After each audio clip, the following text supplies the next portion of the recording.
Every carnival, my friends and I mask, and every carnival, we lose one another.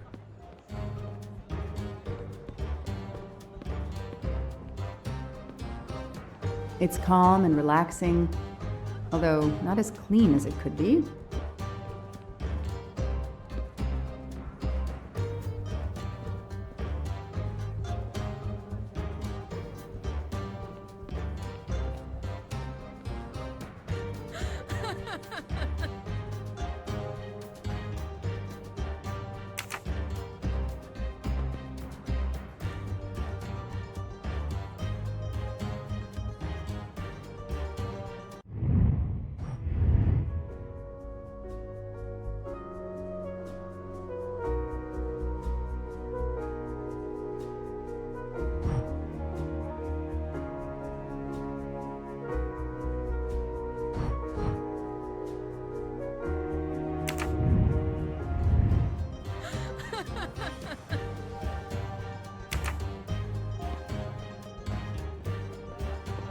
It's impossible to find a gondolier during Carnival.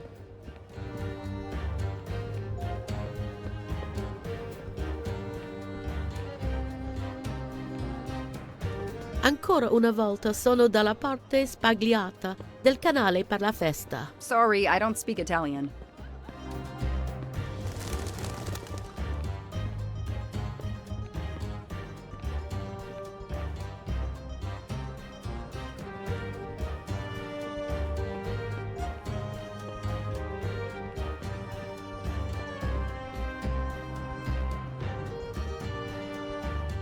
Hi there. We'd like to cross the canal, please. There is a bridge about a kilometer down the canal. Please. According to the map, the Fontana dei Conigli is just across the canal here. No, I, Gabriele, cannot help you. I'm sorry. We'll miss the 10 o'clock rendezvous if we try to get through this crowd, and have to walk a kilometer in both directions. Why is he refusing to take us across? He looks upset. I should try to find out why. If it's a matter of price, I'm sure we can work it out. Money? Money won't help me now. His problem isn't money. What is it then? If it's a matter... Money?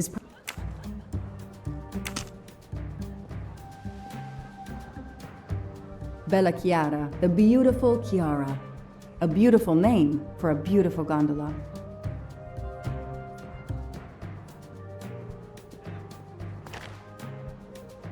Ah, what a sham. A beautiful bouquet crushed by revelers.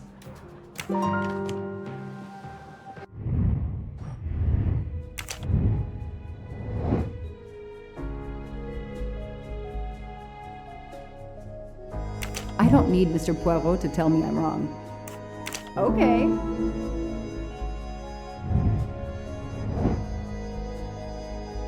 All right.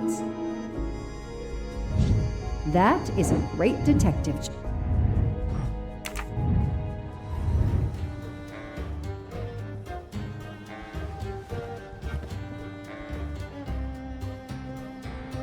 I'm sorry you had a fight with Chiara. What? How did you know? I'm a detective. I'd like to help, if I can. If you have a spare engagement ring, detective, I'll take it. Ah, I see. You lost the engagement ring you were planning to give Chiara? Lost? It is worse than that. I threw it away in the canal. I bitterly regret this gesture. I now find myself without a girlfriend and without a ring.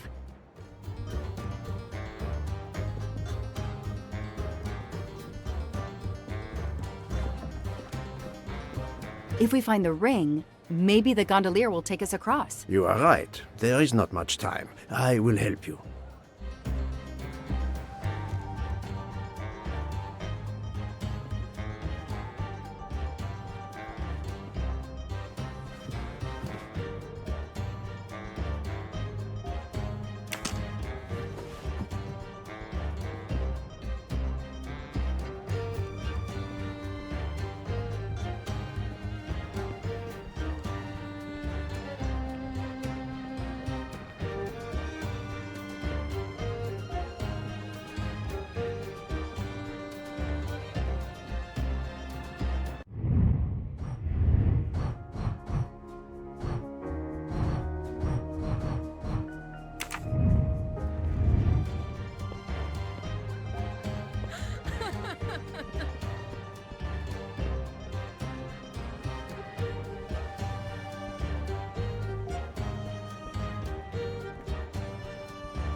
It's calm and relaxing.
I know someone who will be happy.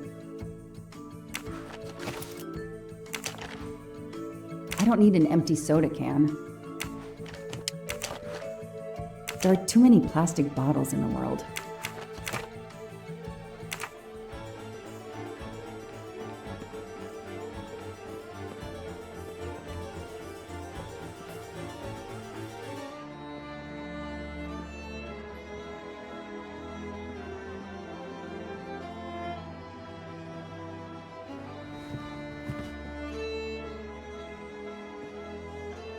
Excuse me. I believe I have something that belongs to you. Mamma mia, grazie mille, signorina. With this, I can now win my Chiara's heart again. I know it.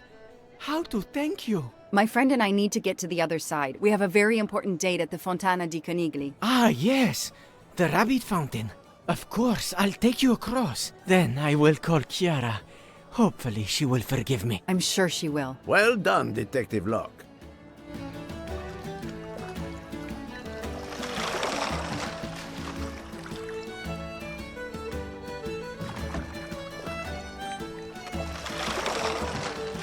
This district of Venice is very charming. You will love it.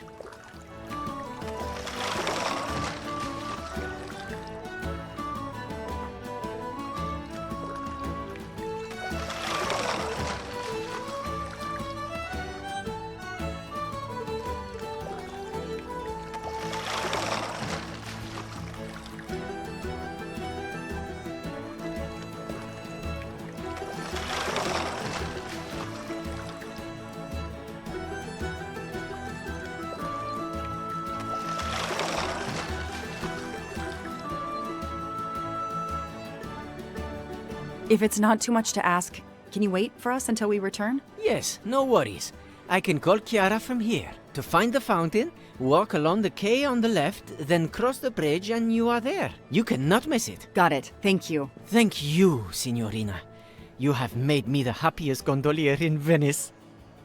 Do you forgive me?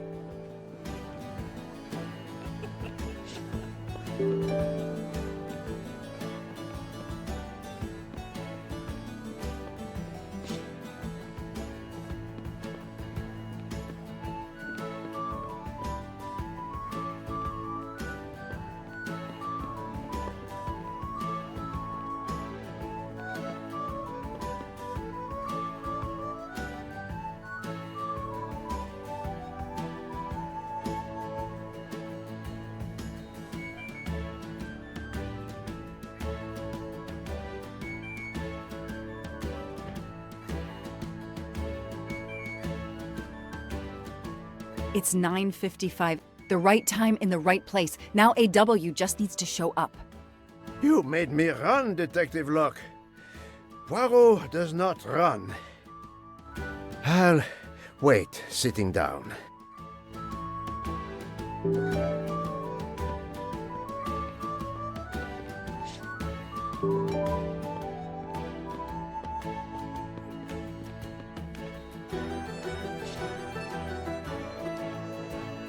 Did you see anyone who could be AW? No, no one. But who knows what those masks and costumes are hiding? We have an appointment, I believe. I don't think so. I've never met you. Did you have an appointment here at the fountain? Yes, to party.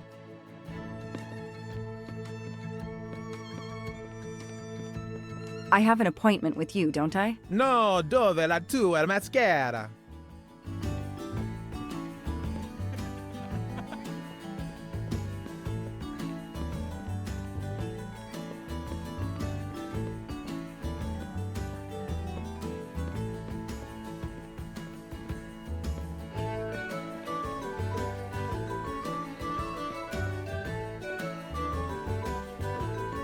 I have an appointment with you, don't I? No.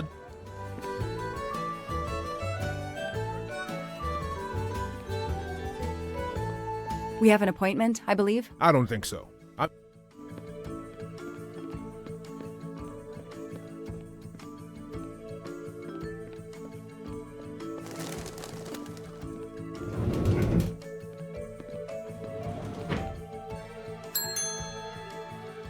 Nobody. The desk clerk must be asleep or off partying. If there's no one to help me, they won't mind if I help myself.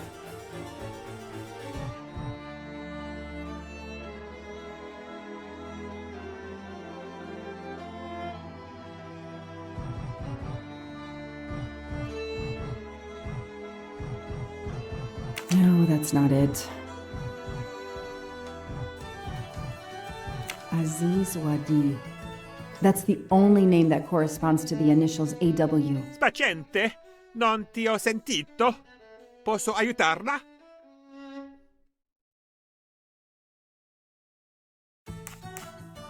Hello, I'm looking for the Fontana dei Canigli. Do you know where it is? Ah, it's right in front of the hotel. It's easy to recognize because of the rabbits. Thank you. I had an appointment with someone, but I can't find him. I wondered if he might be staying in your hotel. I can't help you unless you give me the name. I have an appointment with Mr. Aziz Wadi. Do you know if he's here? Well, unfortunately, he left the hotel this morning. He seemed to be in a hurry, but he left a carta. You are? My name is Joanna Locke. I'm sorry, madame. This message is not for you. I cannot give it to you. Too bad. It's for Mr. Ratchet, right? I'm his girlfriend. He's been delayed. He asked me to pick it up. Ah, very well. I understand perfectly. One moment then. This is the message he left for your husband.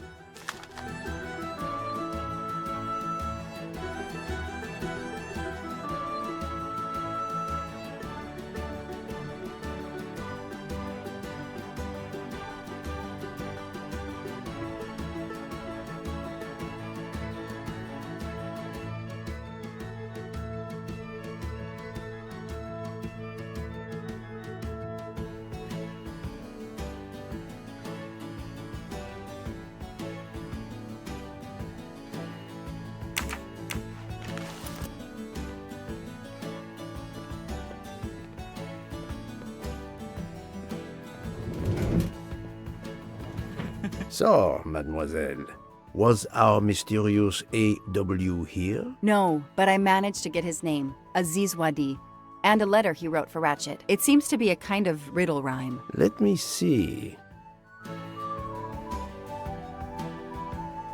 Well, Ratchet and Mr. Wadi must love this book to refer to it so much. Yes, I think we have to search and find the tracks that this person left for Ratchet to find him. I think so. Lead the way, Mademoiselle Locke.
Hey, you. I can't lose them.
Move over.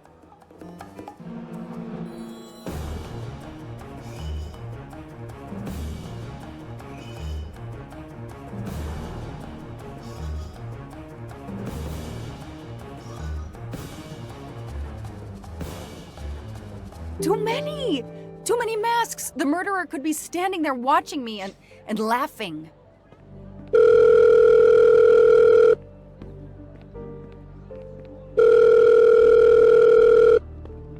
Yes, Detective Locke? The murderer got away. I'm coming back, but it looked like he dropped something when he climbed the first wall. All right, I'll go and see. For my part, unfortunately, I could do nothing for the victim. He was already dead. I have already alerted the Italian authorities.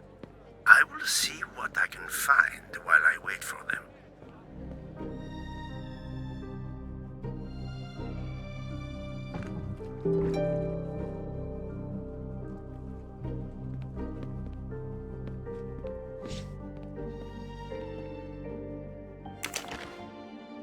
A pair of women's glasses. Was Ratchet planning a new identity? There must be several tens of thousands of dollars in this bag.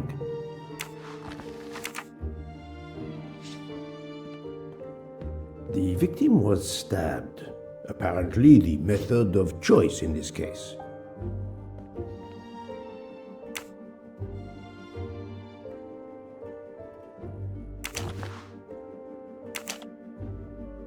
Mr. Waddy's Swiss passport.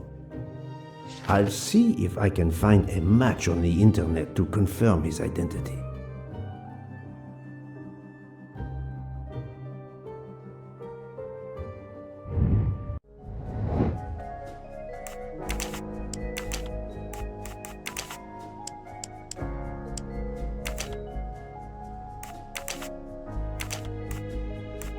This is wrong, but I'm never far from the truth. I must admit I'm not right this time.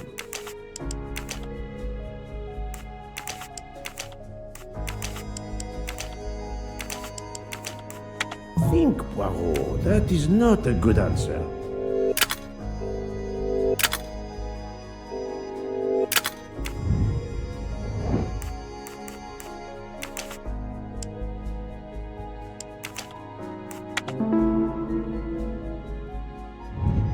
That was easy. Various clothes in his suitcase. Mr. Waddy was obviously planning to leave this city. A bunch of keys. If, as seems likely, Mr. Waddy is a resident of Geneva, then one of these may belong to his home there.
The victim.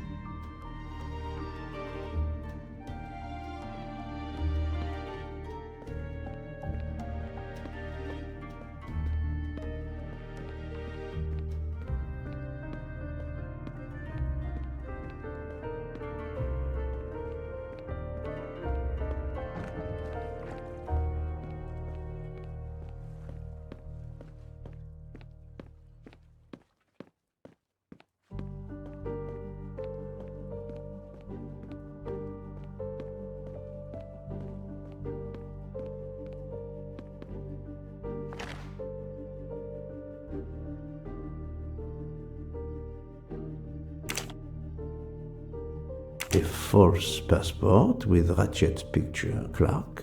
Ratchet? How many others? Now he will become Enrico Caldo. It appears Ratchet changed his identity as often as his socks.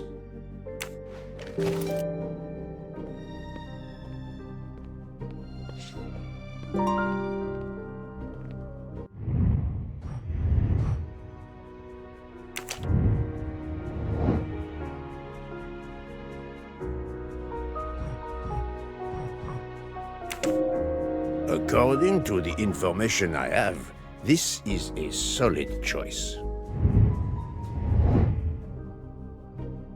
I'm sorry I couldn't catch the suspect, Mr. Poirot. There is no need to apologize, mademoiselle. Your efforts were marvelous. I found some information about Mr. Waddy. Did you access the FBI database? Don't worry, my little gray cells were enough. However, the database may confirm the origin of these banknotes. No need. I included them when I continued my investigation. Excellent.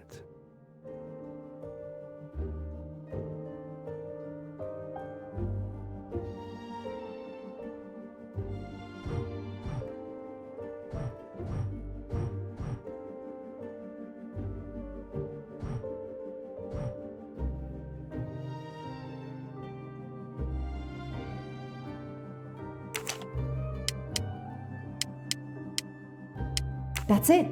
No rookie mistake there.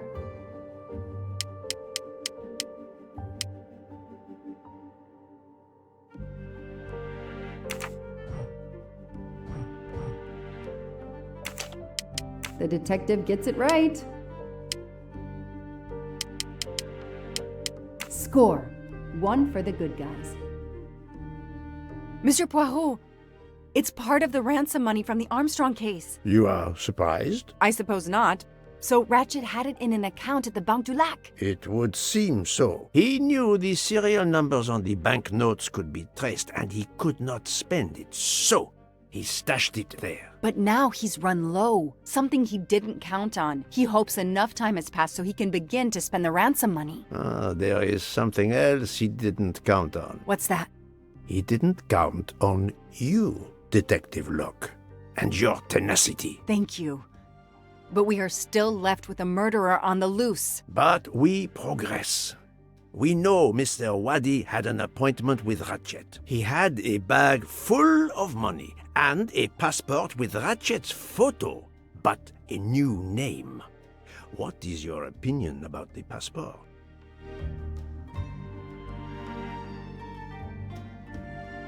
I discovered that he was arrested in Armenia for trafficking in stolen art and was supposed to be arraigned in January. Once again, he changed his identity and vanished. You are correct, mademoiselle. He also told me that he was threatened, and that threatening letter we found in his room was real. He had to disappear once again.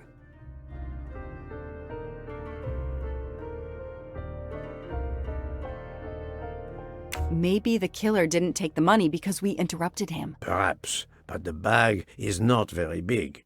He could have easily escaped with it. I do not think he was interested in the money. If the motive isn't money, then what? It suggests a new motive altogether. Perhaps passion or revenge. Revenge seems like an obvious motive to me. The murderer carefully followed Wadi from the fountain to the new meeting place despite Wadi's precautions. That is cold and careful. Excellent. We cannot yet know for certain, but that is a sound psychological analysis. We have an idea of the motive. It is the same motive as that of our 12 would-be murderers on the train. But we still must know who was under that mask. I think Wadi's killer is also Ratchet's murderer. The motive for both deaths was revenge, and both are related to the Armstrong case through the ransom money. Exactly. So our murderer is linked to the Armstrong case. The money is linked to the Armstrong case. But these glasses that I found in the bag, they must have something to do with this case too. Wait, those glasses mean something to me. Wait, I know. I've seen these. They belong to Susan Moreau, little Daisy's nurse. I remember seeing them in her bedroom, but they were gone the day she died. I remember the press saying that the nurse had committed suicide. I've always believed otherwise, and the glasses are proof that she was killed by Ratchet or his accomplice. He took those glasses. I always had a gut feeling, but now, Mr. Poirot, now I have proof Suzanne was innocent. Yes, you do. But the question I ask myself is this. Why did Ratchet keep these glasses? Ratchet used to leave fake evidence at the scene of his crimes to incriminate others. He did the same thing to frame Suzanne. Possibly. But keeping an object belonging to his victim as a souvenir of the murder, that is the behavior of a fetishist. Now that you mention it, in my investigation at the time, I had already found Daisy's hair clip in Ratchet's cabin, and now we find Suzanne's glasses in a bag for Ratchet. 2 objects from 2 victims of Ratchet. He is a trophy hunter. Okay, we managed to clear up some of the gray areas. What now? The bag only contained a fraction of the $1 million ransom of the Armstrong case. The rest must still be in a secure place. I will make a wager with you that it is the Banque du Lac in Geneva where Mr. Wadi worked. Wadi was also the keeper of Ratchet's secrets. They were killed by the same murderer. Agreed. Well, there is nothing more we can do here except wait for the police. Prepare yourself for a long evening with the police. We have a lot of explaining to do. And after that? A visit to Geneva, perhaps?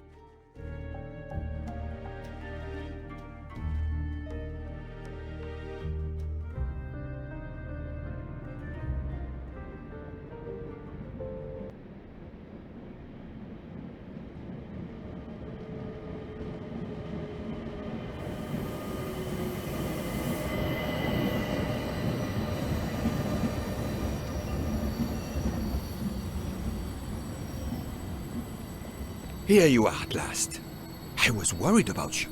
We just left the police station. We had to explain to the Italian police that we were not murderers. What? Another murder? I'll tell you when we're underway. Are all passengers and staff aboard? Yes, everyone is here. We were waiting for you. Excellent. Let's not waste any more time. We have to make a longer than usual stop in Lausanne. What? How long? Long enough to do a little banking in Geneva.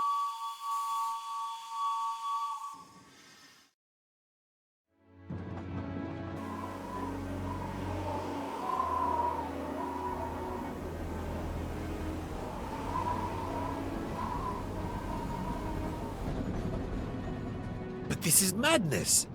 A 13th murderer of Ratchet? Mon ami, he was not well liked. But Monsieur Michel would have seen anyone enter Ratchet's compartment. And there were another 10 people milling about, taking their turn at stabbing him. How could they not notice an uninvited killer?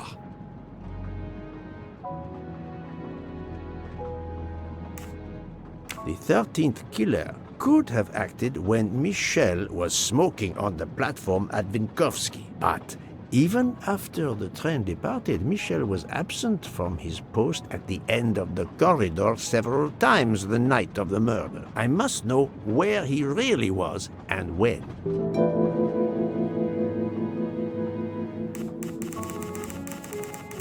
Yes, he most certainly returned to the train. How can you be sure?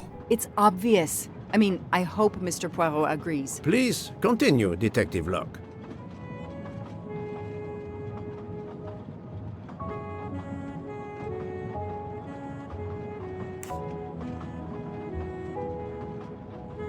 All the passengers and crew are still aboard. If the killer of Mr. Wadi had remained in Venice, we would have noticed right away that someone was missing, and we could have alerted the authorities. I promise you, I made certain everyone was aboard before we embarked. Book, calm yourself. Calm myself?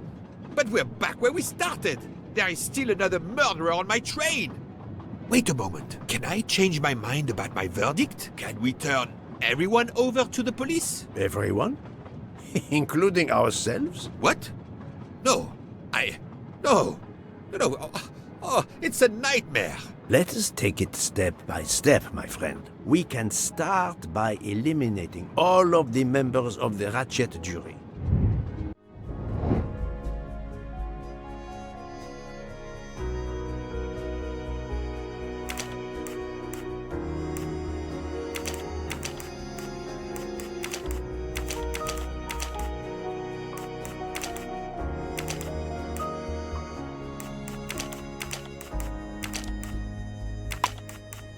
Think, Poirot. That is not a good answer.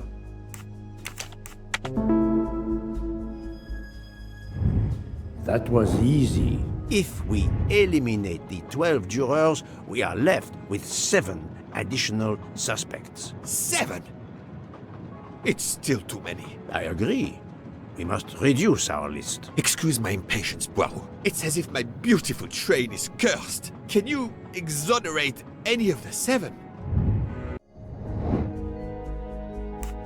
Good.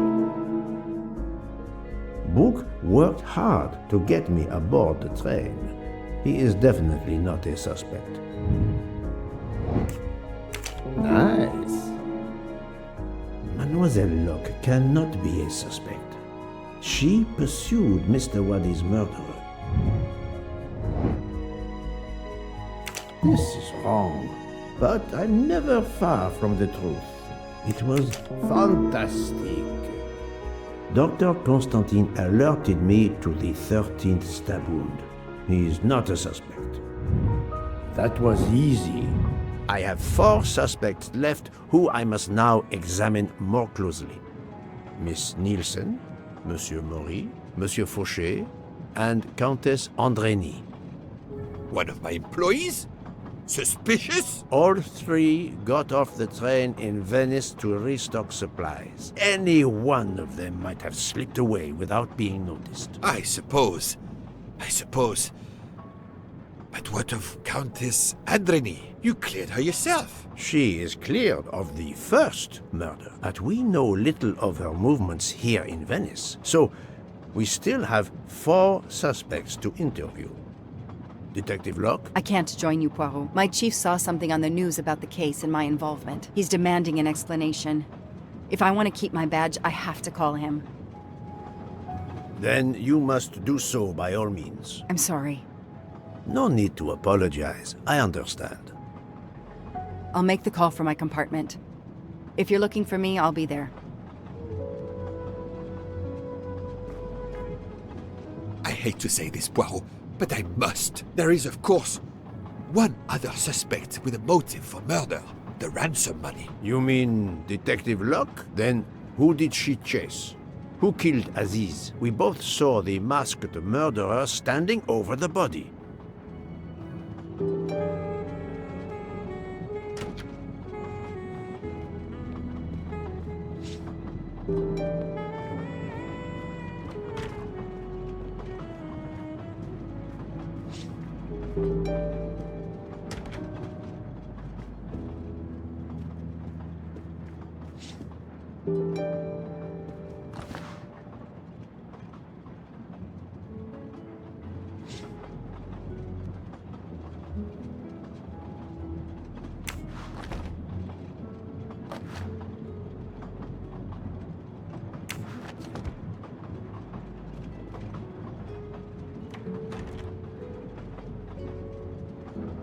Doctor, I need to question Countess Andreni. I'm afraid that won't be possible, Mr. Poirot. The Countess had an anxiety attack when we arrived in Venice. She was terrified the police would come for her and her husband, despite how you concluded your investigation. I had to give her a sedative. She has been sleeping since. You have stayed with her all the time we were in Venice? Count Andreni begged me to watch over her. I have not left this room. You're the reason she's in this state. Book voted to absolve you all. I accepted his verdict. I told her. I tried to reason with her. What she has already suffered, the strain of these last few days, it was too much. I understand, Count. It's quite all right. I have the answers I came for.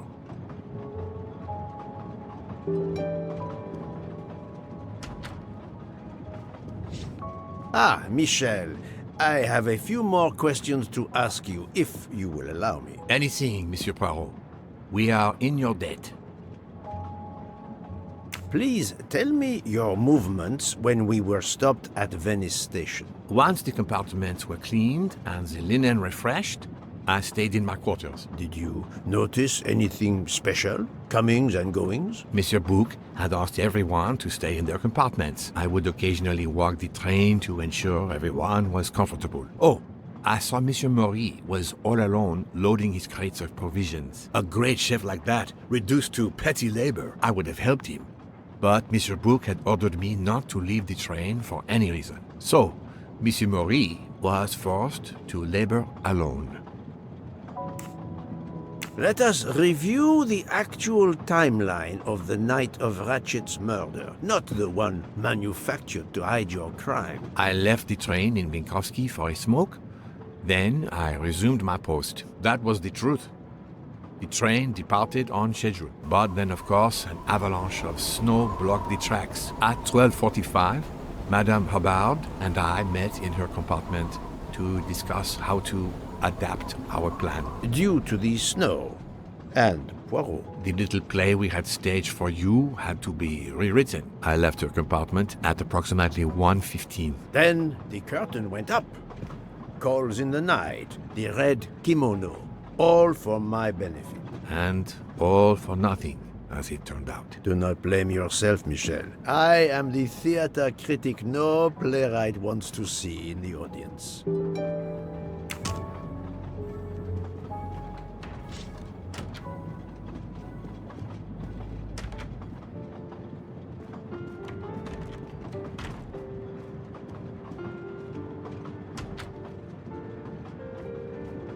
You play well. I didn't mean to interrupt you. Thank you.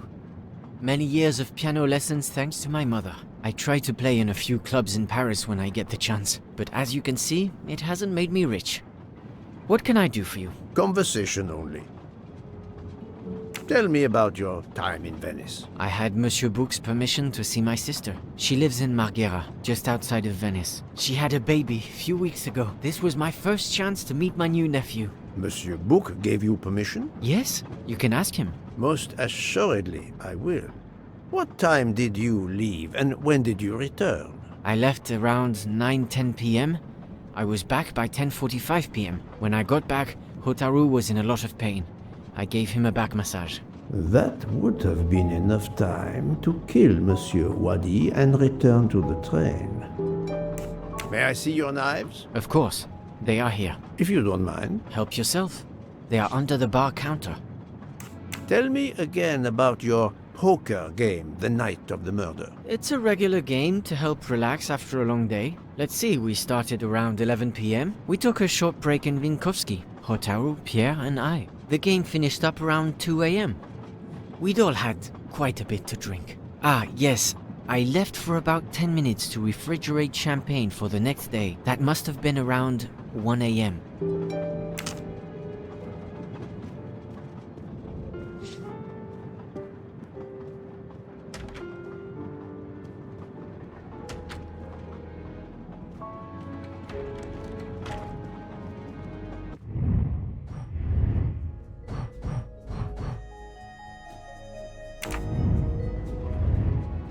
You told Fauché he could go into Venice? Marghera, actually. Not so far away. It was his only chance to see his sister. He's been working every train for weeks. There is never time to see the new baby. Enough, Book. Your heart does you credit, but your common sense, it... I know. But it's fine. Isn't it? He did come back. Oh, it's fine, as you say. Unless he saw the baby, then killed someone else and returned to the train. But that's monstrous. Murder is always monstrous, my friend.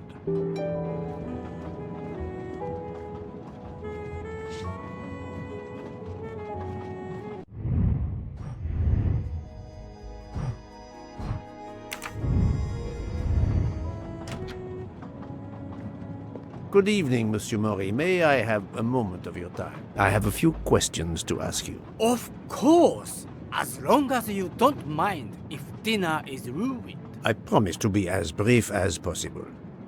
What did you do while we were stopped in Venice? With Freya's help, I loaded fresh produce for the next part of our journey. Then, you may not believe this, but my job requires a lot of physical labor. My back suffers. Fortunately, Jean has become quite adept at separating my vertebrae.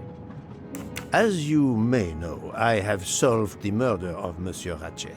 That is a shame. I beg your pardon? The bastard sent my steak tartar back, telling John I was to burn it. I will add it to the list of his crimes. One wound on Monsieur Ratchet's body was struck by a very sharp, thin-bladed knife. We haven't found it yet. You think one of mine was used? I'd like to have a look if you don't mind. In that drawer.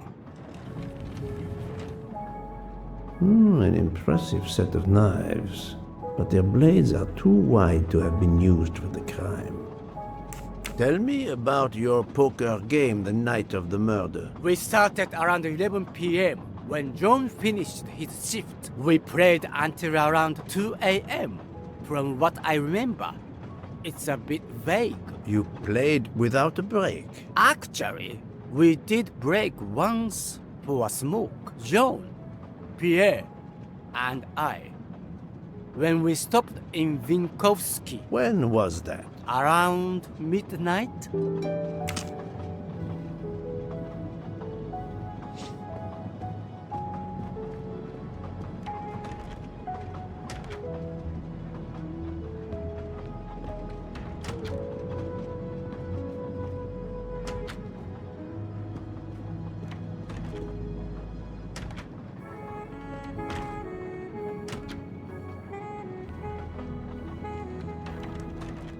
Good evening, Mademoiselle Nielsen. May I talk to you for a moment? Of course, Mr. Poirot.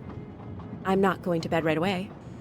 Can you tell me your movements while we were stopped in Venice? That'll be easy. I didn't move much at all. Let's see. I helped Hotaru load all of the food crates aboard the train. Hotaru had everything he needed, but I realized they forgot half of my order. I spent over an hour on the phone with the supplier without success. I had to change the dessert menu for tomorrow. Dr. Constantine found a stab wound on Ratchet's body that was caused by a much thinner and sharper blade than the others. Possibly a chef's knife? My thought precisely. And you'd like to see my knives? If you wouldn't mind. I would gladly show you if I had any, but I don't. I use the regular kitchen knives. You may search if you don't believe me. I see. All the knives the staff use are in the kitchen or in the lounge, except... Except? Hotaru prefers to use his own. Monsieur Mori doesn't use the kitchen knives? Not usually. I know he keeps a set of traditional Japanese knives in a box in his room. He doesn't let anyone else use them. Although now that I think of it, he has been using the kitchen knives lately. Can you tell me exactly about your poker game the night of the murder? We started around 11 p.m. In Vinkovsky, we took a short break. Hotaru and Pierre went outside to smoke. Oh, and Hotaru got sick around a few minutes past 1 a.m. 1:10 a.m. maybe? He spent about 15 minutes in the bathroom, but he didn't want to quit on a losing streak. Did his luck improve? No, so we played to around 2 a.m. He lost every hand. I've talked to everyone, but some elements of the testimonies do not seem to correspond. I need to recheck a few things.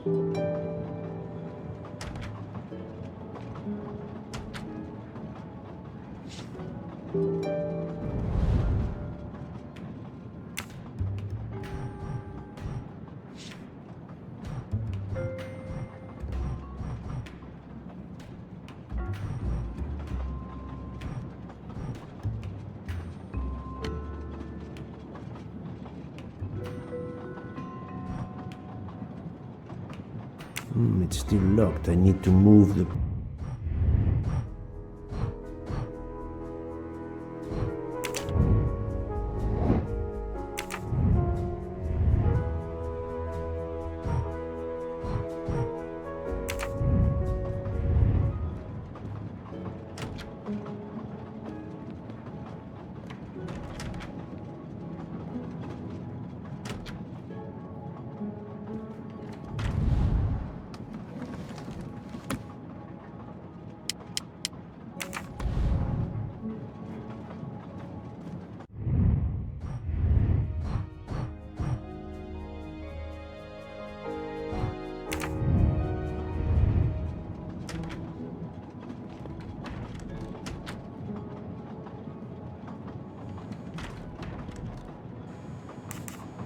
Remind me of what you did when the train stopped in Venice. No problem. I helped Hotaru load all of the food crates aboard the train. Hotaru had everything he needed, but I realized they forgot half of my order. I spent over an hour on the phone with the supplier, without success. I had to change the dessert menu for tomorrow.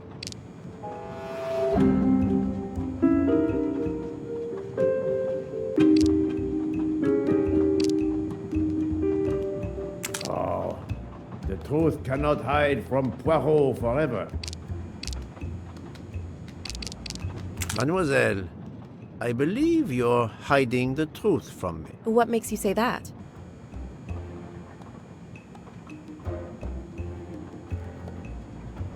Monsieur Fauché did not see you helping Monsieur Mori. He couldn't have. He wasn't there. Indeed, Monsieur Fauché did not mention seeing Miss Nielsen or Monsieur Mori. Michel saw Monsieur Mori carrying the crates of food alone. You weren't on the platform. I did help Hotaru. The entire time? He carried so many crates, his back was sore. I'm sorry about that. Okay, I'm guilty. I did leave him before we were finished, but I had to. There was no saffron he needed for a recipe. I volunteered to go into Venice and get him some. The Rialto market would be open late because of the carnival. He gave me money. I knew we weren't supposed to leave the train, but I only wanted to help. Mr. Mori can confirm this. Ask him. I saved dinner.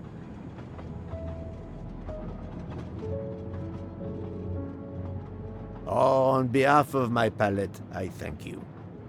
How long were you gone? I left at 9:10 p.m. and was back with the saffron around 11. That's when I called my supplier for the items I was missing. Miss Nielsen had almost 2 hours to buy the saffron, find a costume, kill Monsieur Wadi, elude Detective Locke, and make it back to the train for that phone call. Yes, it's possible that was enough time. Thank you, Mademoiselle Nielsen. That is all for now. Sorry again, Mr. Poirot. I hope you enjoy tonight's dessert.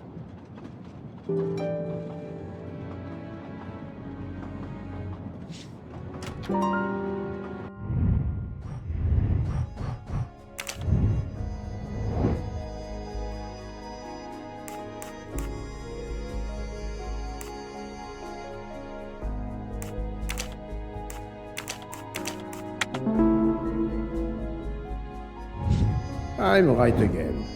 That happens.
What have you been doing, Poirot? I am completely in the dark. I will shine some light on the situation, my friend. I have 3 new suspects who could have killed Ratchet and Monsieur Wadi. Miss Nielsen, Monsieur Fauché, and Monsieur Mori. They all had periods of time during both murders to commit the deed, and their alibis are weak. A visit to family, and not 1, but 2 shopping trips. But all are my employees. Alas, yes, my dear book. But we have no proof against any of them. None of the 3 appears to have any motive whatsoever. But this is a tragedy. Do not give up hope. We will catch this murderer. There is still one place that may hold the evidence we need. Geneva. Exact. Do not give up hope? Well, that's easy for you to say. But what if it's Freya? What becomes of dessert? If it's Sotaru, who will cook? Me? And the worst, if it's Jean, who will serve the drinks? I've been checking up on the Banque du Lac. I had to confirm my identity for Interpol, so they contacted my captain at the Berkshire Police. I suspect he was not pleased. That my vacation was actually an unofficial investigation? I'll say. I would be happy to speak to him on your behalf. Thank you, but he'll get over it. It's a chance to close the books on the Armstrong kidnapping. He stopped yelling, asked for a report, then granted me an extra week. Excellent. What did you learn from Interpol about the Banque du Lac? It's had a bad reputation for over a century. Customers have included the mafia, Nazis, corporate swindlers of every description, even heads of state. It is true, this.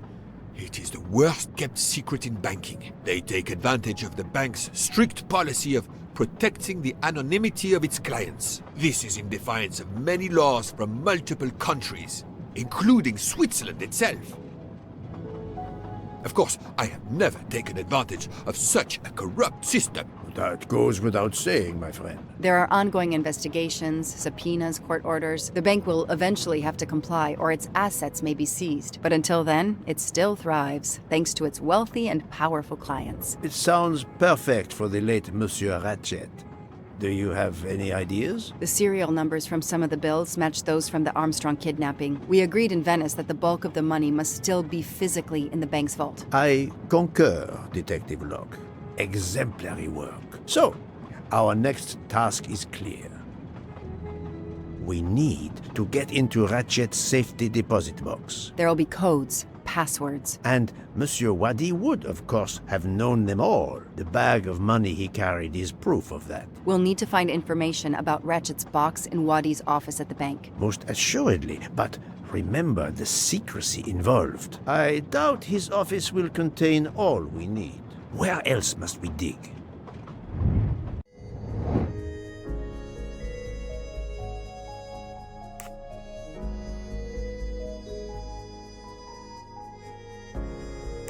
Think, Poirot. That is not a good answer. There was nothing.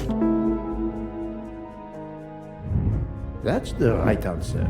Mr. Wadi couldn't keep all of his secrets at the bank. Hopefully we'll find something in his apartment. We already have his address thanks to his passport, and his keys we retrieved from his body. The train stops in Lausanne at 8 a.m. But that's far from Geneva. I can delay the departure until 11 a.m. No later. The police are expecting us in Paris by the end of the afternoon at the latest. They won't tolerate any delay. The bank doesn't open until 9. I can see only one way that gives us a chance to be on time. Let's take a taxi. I checked a map. It should take us less than an hour to get to Geneva from Lausanne, which leaves us just enough time to access that safety deposit box. We have no choice if we want to be back to the train by 11 a.m.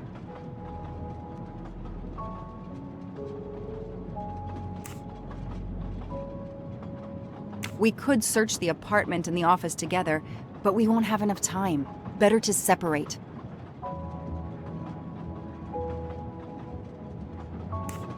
We are going to use the bank's anonymity policy to our advantage. And the quickest way is for you to impersonate Ratchet. I would rather impersonate Jack the Ripper, but in the interest of justice, I will do it. We need to find the account number. Along with everything else. I will say I want access to the vault. They don't ask for papers or even names. The vault information is enough. I'm not hearing any of this.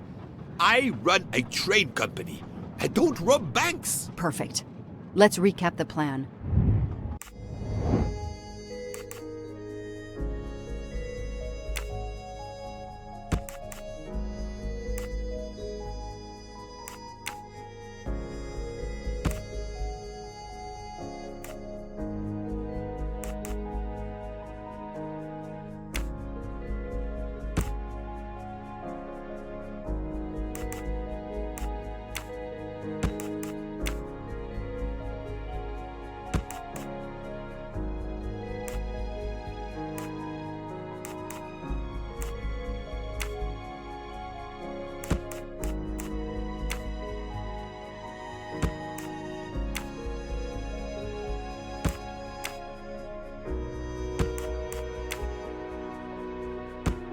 I must admit I'm not right this time. I do not think that's the right answer.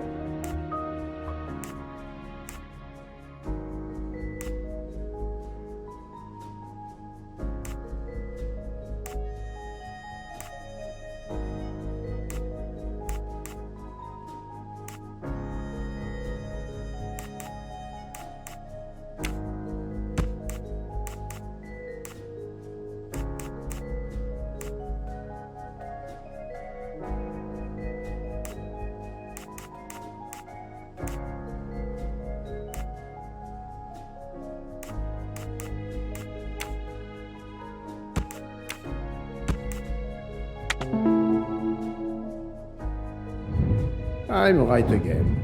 To sum up, we're going by taxi to Geneva. Then we'll split up. You're going to search Mr. Wadi's apartment. I'll search the office at the bank. When we have all the information we need, you pretend to be Ratchet, and we can finally find out what Ratchet is keeping hidden in his safety deposit box. It sounds impossible. Not for Detective Joanna Locke and Hercule Poirot. We should get some rest. You are right, Detective. We face our greatest challenge tomorrow. Together.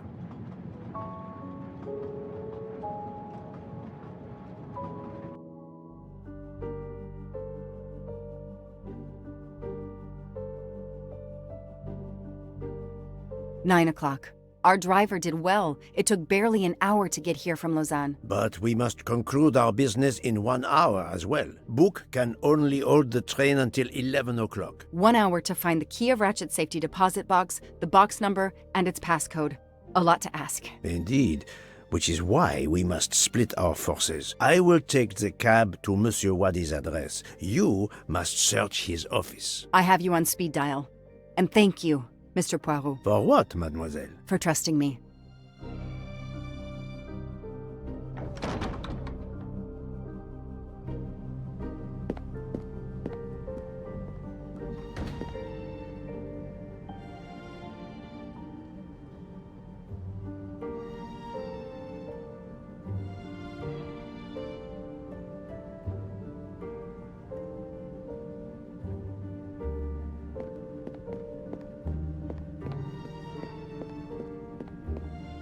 You there. I have an appointment with Mr. Wadi. Let me check. I'm sorry, I don't see any appointments this morning at all. Mr. Wadi hasn't even arrived yet, although he should be here by now. I'm Joanna Locke. I made an appointment with Mr. Wadi 2 weeks ago. Madam, please. You must know in the Banque du Lac, all accounts are anonymous. Unfortunately, I cannot verify your identity. Then you will forget I mentioned my name. I already have. Good. I'll wait in Mr. Wadi's office. I can't stand out here in public. If someone should recognize me, you understand? Oh yes, of course.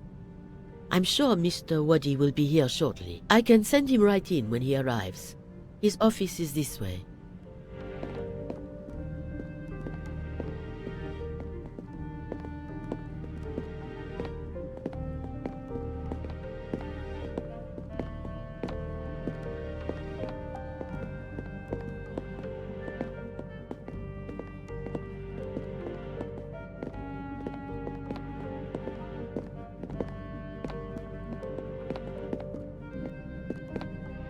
I can't understand where Mr. Wadi might be. You're right. I don't have much time at all.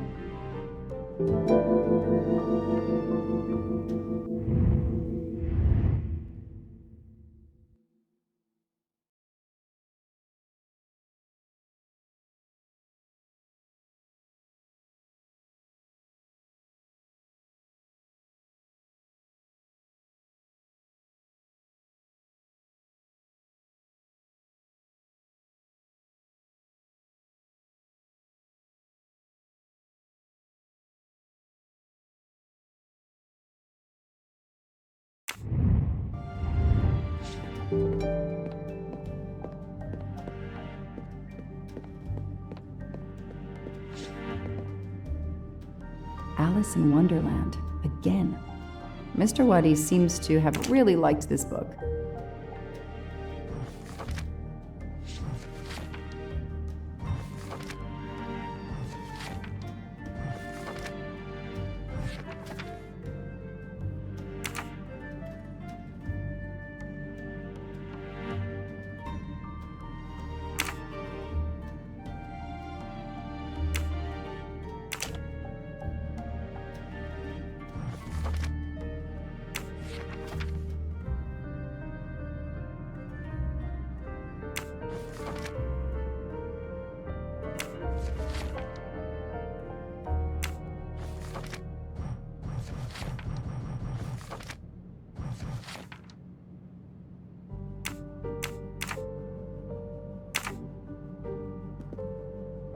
A souvenir Tower of Babel.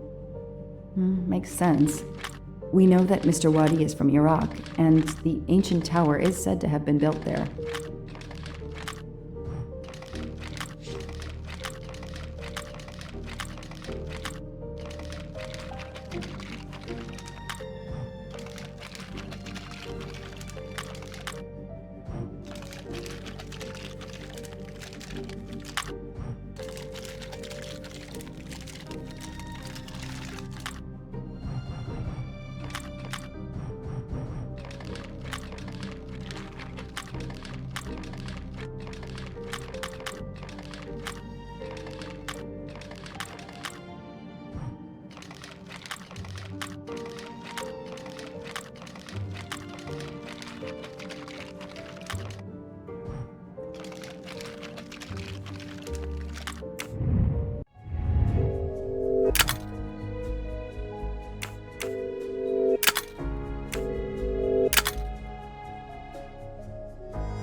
key.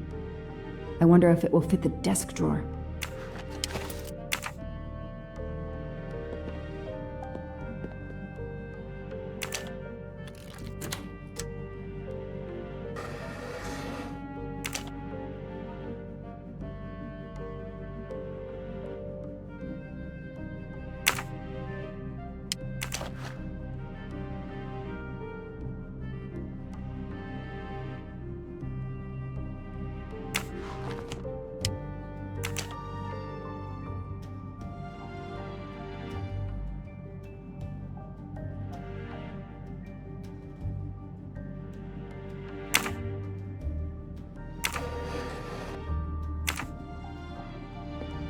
I need the password. Maybe Poirot can help me.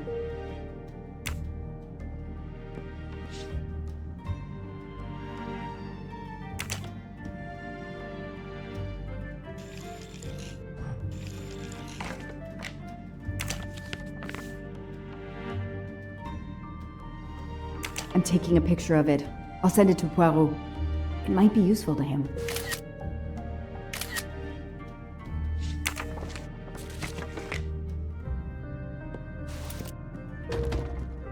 It's closed.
Time is not on my side. I haven't finished what I had to do here yet. A gold mustache. Thank you very much.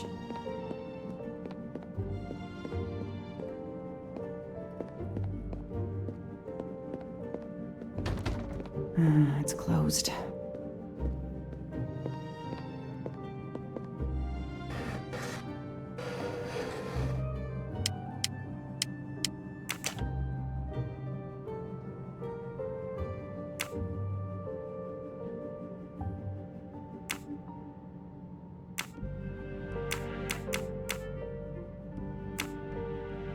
Those indentations are from the sheet of the notepad that was on top. This is great.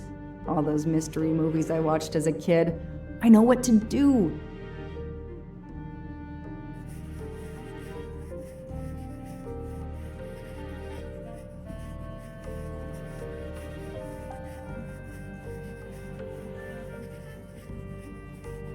I'll send a picture of this to Poirot.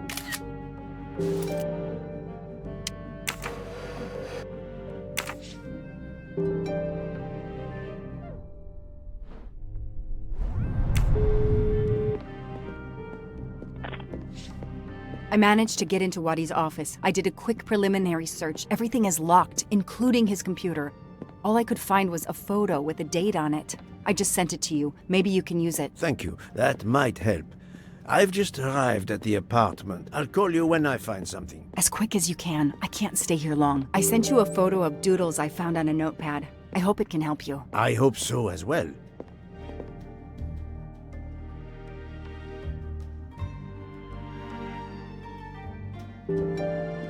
This is definitely not Monsieur Wadi's apartment. Ah, here we are. Let's see if the key I picked up in Monsieur Wadi's luggage in Venice will open his door.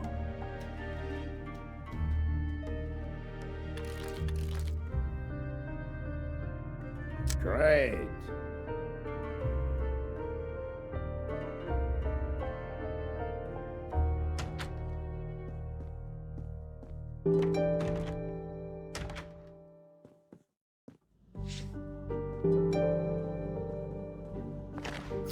Come to Poirot, my exquisitely sculpted friend.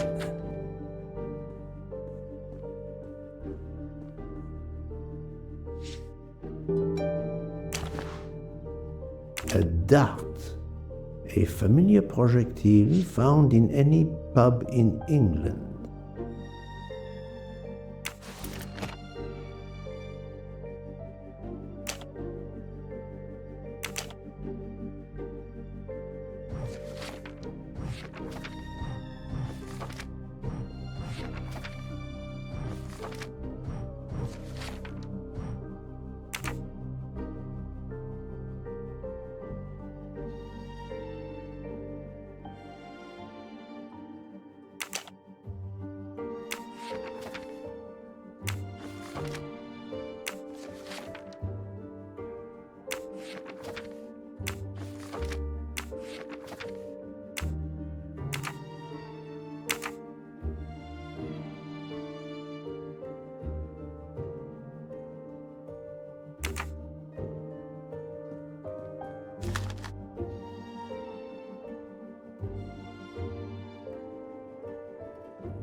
The key to the password is close. I can feel it.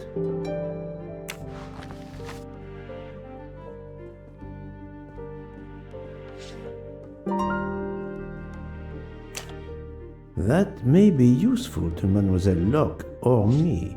I'll take a photo.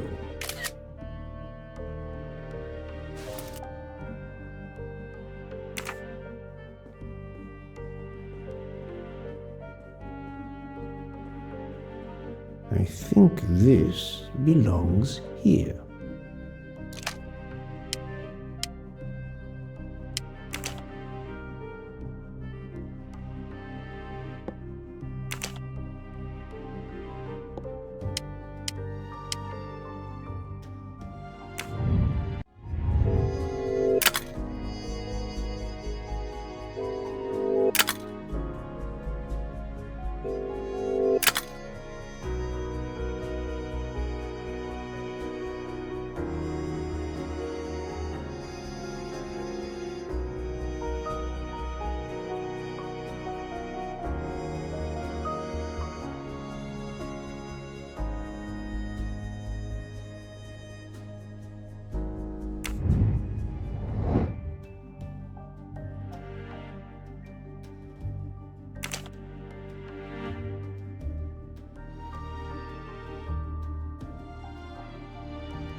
Who are you? What are you doing in there? I am Hercule Poirot. I am working with the police. You are Monsieur Wadi's neighbor? Yes, next door. I heard a noise. I thought it was Mr. Wadi who had come home. I don't know him very well. A delivery man left a package for him with me.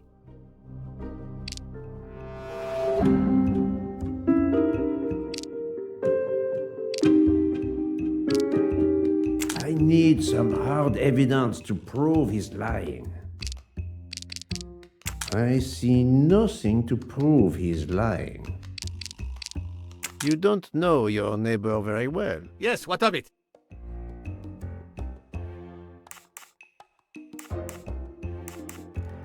How is it that Monsieur Wadi has a picture of you on his desk? There is quite a family resemblance. You wouldn't be his brother by any chance? Why are you going through his things? As I told you, I am working with the police. All right, yes. I'm his brother, Mehdi Wadi. Do you know where he is? I am very sorry, sir, but I have some terrible news for you. Your brother has been murdered. You have my sincere condolences. Oh no. Aziz, my wife, my son, their hearts will break. Everything he did was for his family. He brought us here from Iraq to give my son a better future. We can't go back. You won't. Do not fret, Monsieur Wadi. I do not want to cause trouble for you and your family. I am here to catch his murderer. When did you last see your brother? 2 days ago. He was on his way to Venice. It was not a journey he was looking forward to. I knew something was wrong, but he promised all would be well soon. My son will be heartbroken. Aziz made a point of reading to Fadi every night so he could learn English. We hope to legally emigrate there one day. Your son, Fadi. What did Monsieur Wadi read to him? His favorite book is Alice in Wonderland. The nonsense of it all. Why? It is the answer to a question I had. I believe your brother was a good man, forced for some reason to keep secrets, and that got him killed. Sir, there is something else. Aziz left me a letter to open if anything should happen to him. Could you show it to me? Yes, I will get it.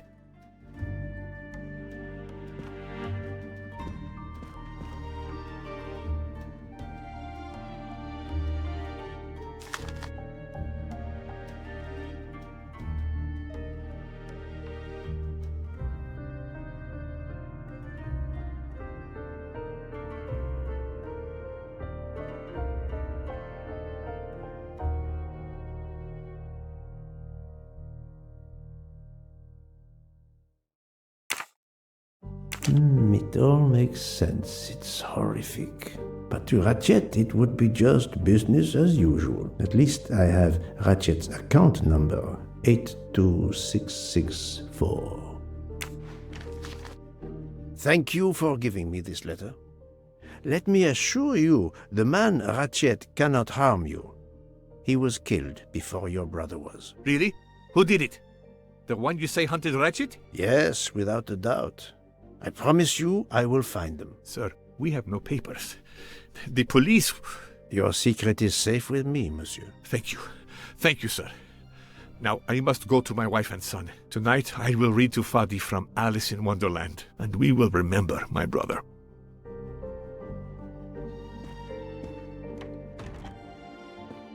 I need to notify Mademoiselle Locke that I have Ratchet's bank account number.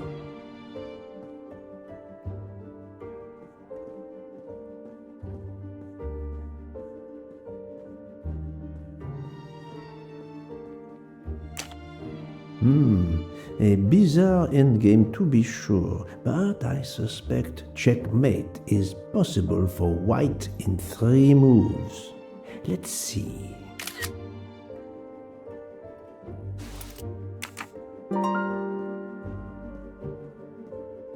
Staring at the clock won't help. Wow. This computer won't give up its secrets easily. A Swiss and Arabic keyboard.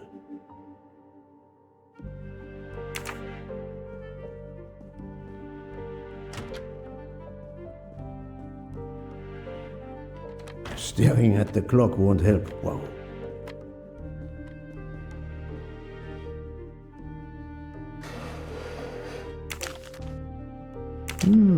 This could be the password to Monsieur Wadi's office computer. He must change it every month.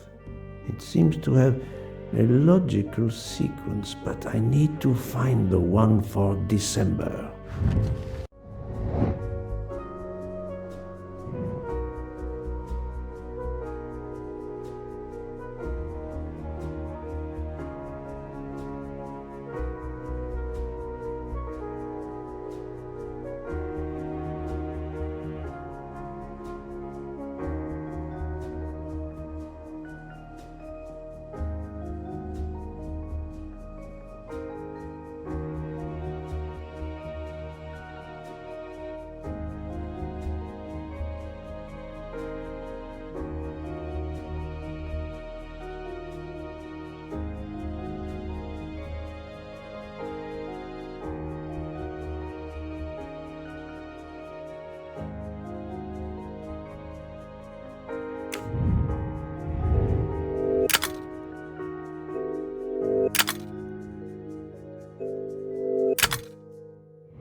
If that's the password to the computer in Monsieur Wadi's office, we still need to translate the Arabic characters. And there weren't any Arabic characters on the office computer's keyboard. We need to find out which keys these Arabic characters correspond to on a Swiss keyboard with its Latin characters like the one in Monsieur Wadi's office.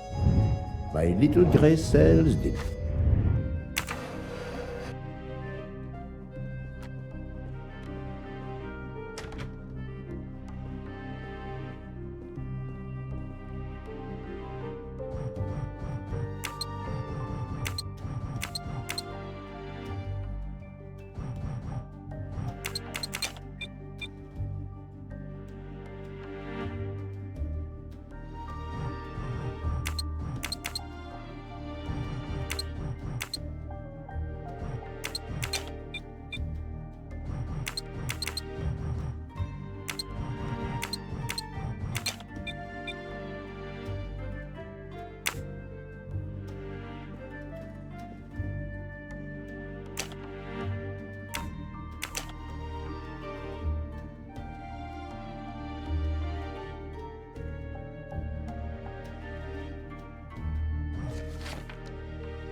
This keyboard should help me translate this code.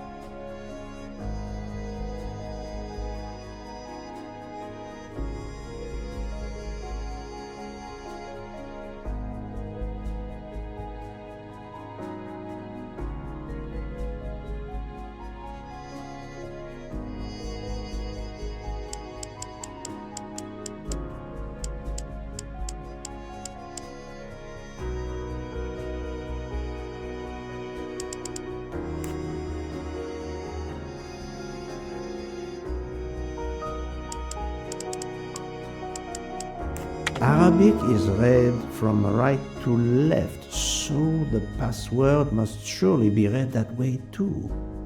With any luck, this will unlock the computer in Monsieur Wadi's office. Let me text it to Miss Locke. That's the right answer.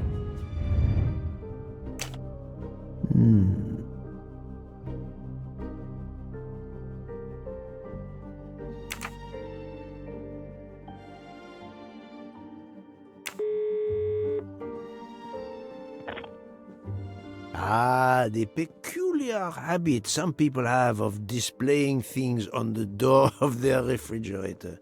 I've just sent a photo to you, in case it might help you. Thank you. I texted Ratchet's account number to you. Wonderful. Did you receive my text?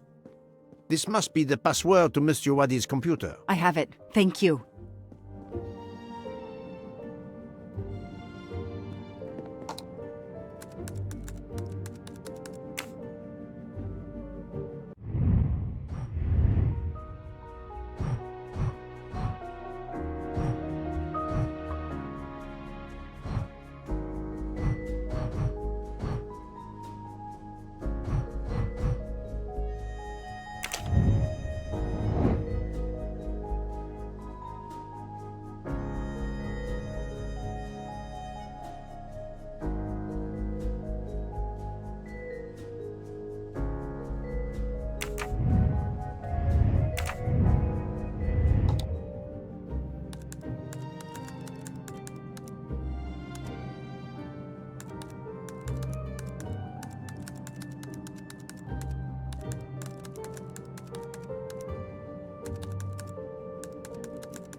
The number of Ratchet's safety deposit box. At last. I should let Mr. Poirot know.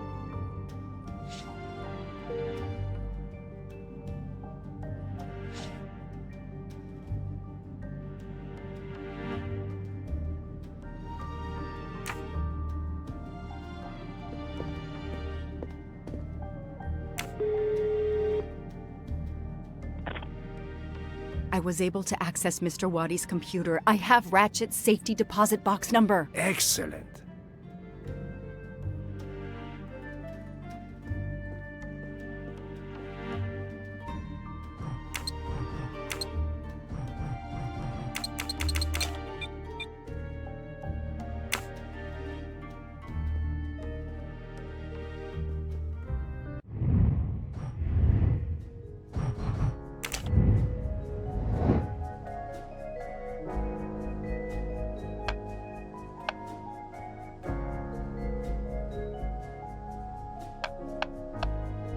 Think, Poirot. That is not a good answer. This is wrong. But I'm never far from the truth. Nice.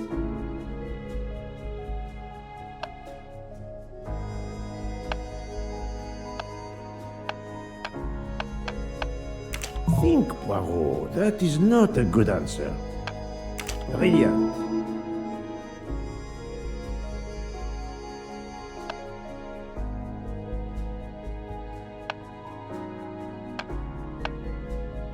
Fantastic.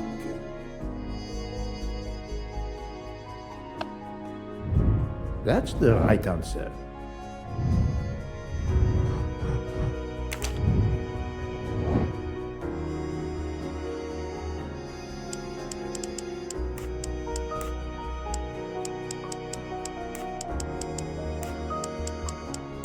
I must admit I'm not right this time.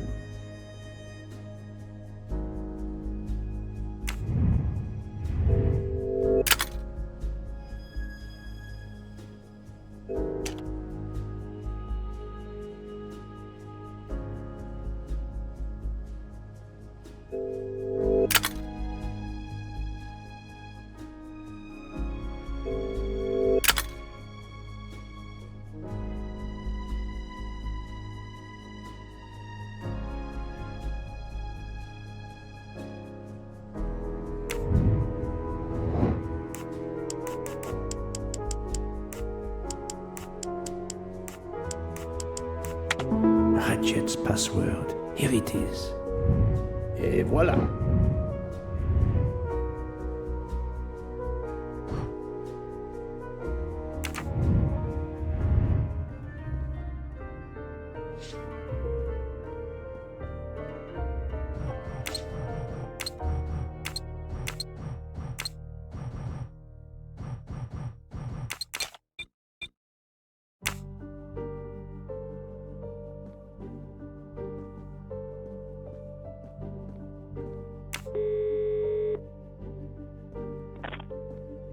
I believe I have discovered Ratchet's safety deposit box passcode. We're almost there.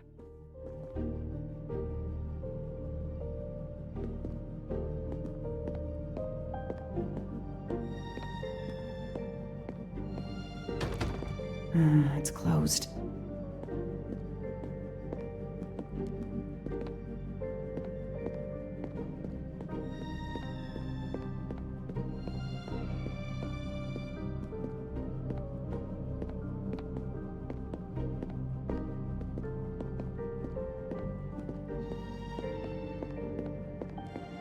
I haven't finished.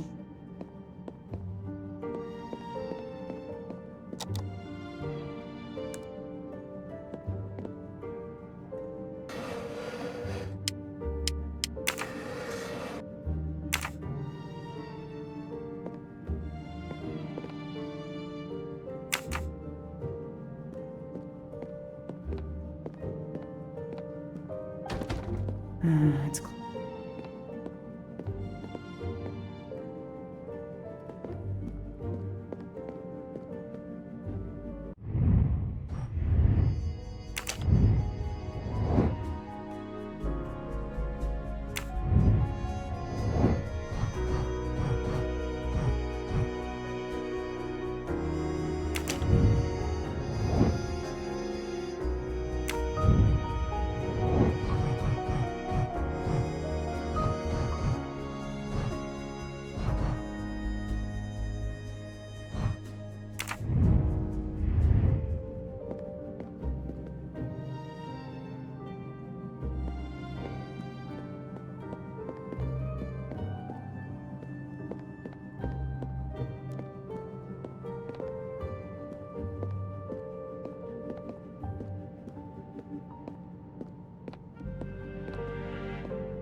Mr. Poirot, how are you doing? I have little to report, but keep looking.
This...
Make certain you have accomplished everything in here. You will not get another chance.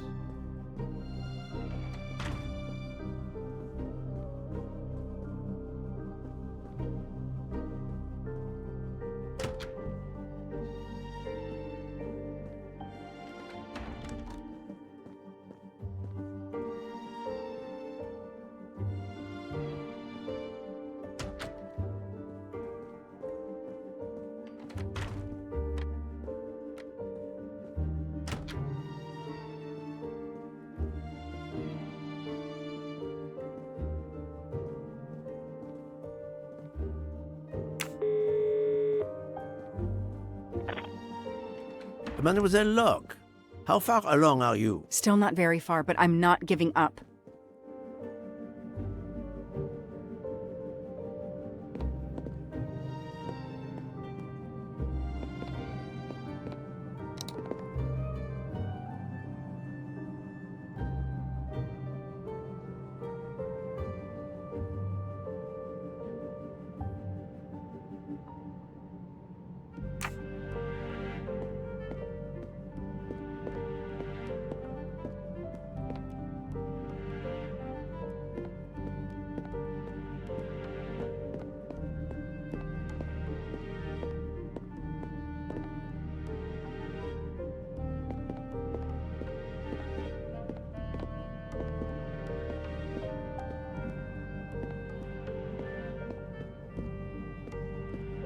I haven't finished what I had to do here.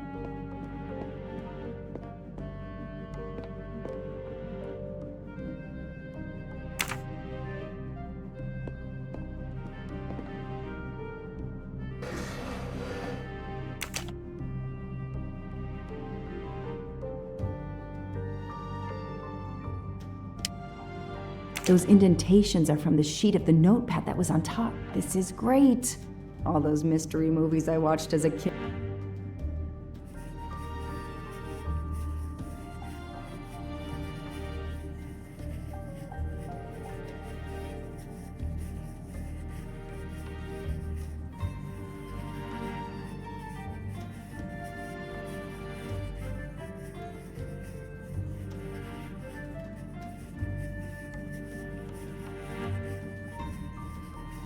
I'll send a picture.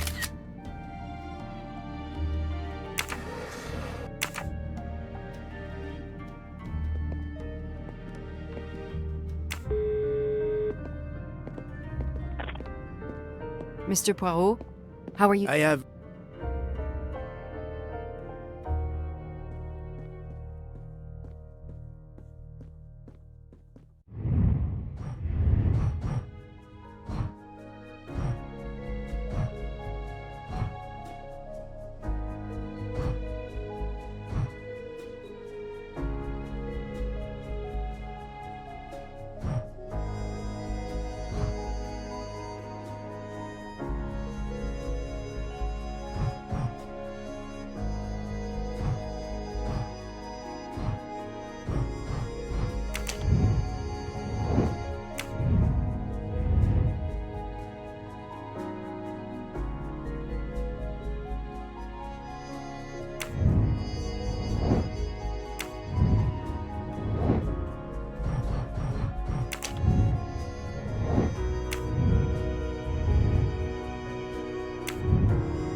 a Swiss...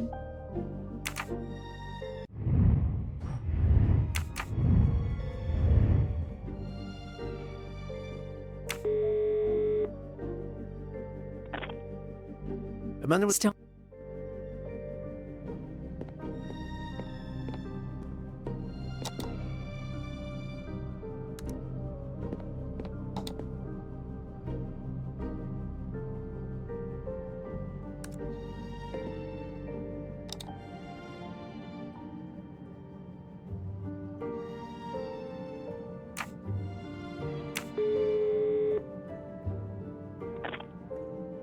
I...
Mademoiselle...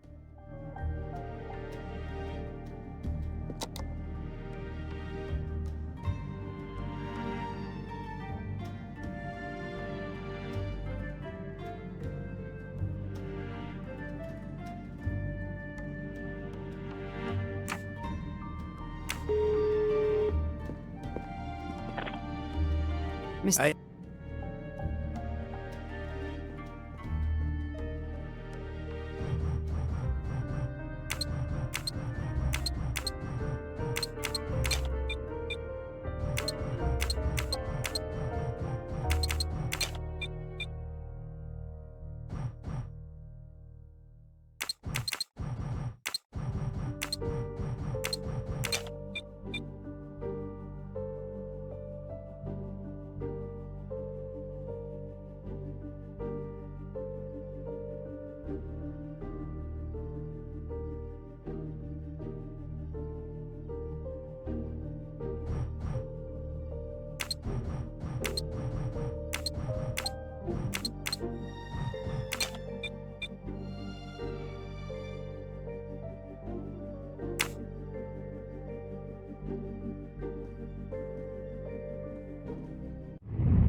This computer...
It looks like a safe key to me. We finally found it.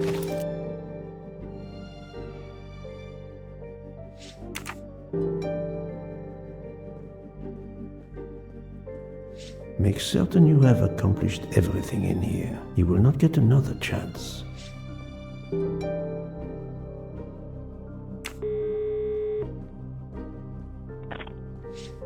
Good news.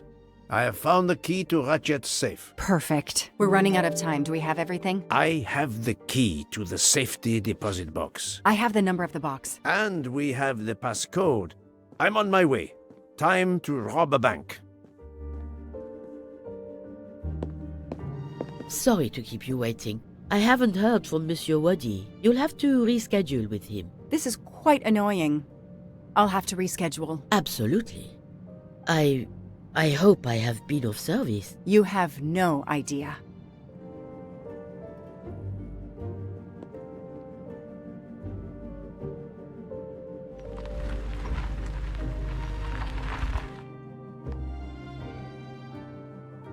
That was fast. We do this as planned? Yes, I am, Monsieur Ratchet.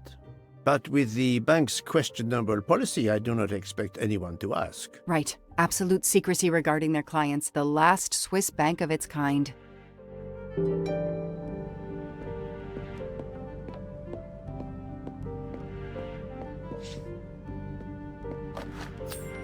Haha!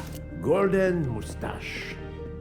Madame, I still haven't heard from Mr. Waddy. Well, we'll have to make do without him. Now that my friend is here, it's his box we want to access. And the clock is ticking. I trust there is no problem. No problem at all. May I have your safety deposit box number? 4346. May I see your key? Do you know your passcode? Yes. Mademoiselle will be able to accompany me? No names, of course. Of course. I'll open the door. Go down the stairs. The guard will accompany you.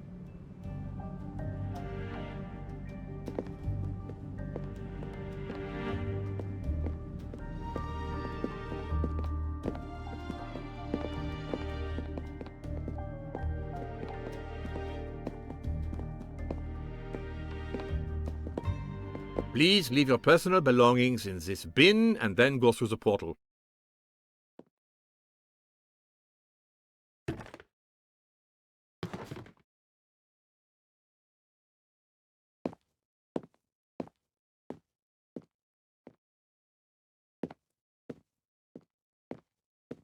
I'll open it for you.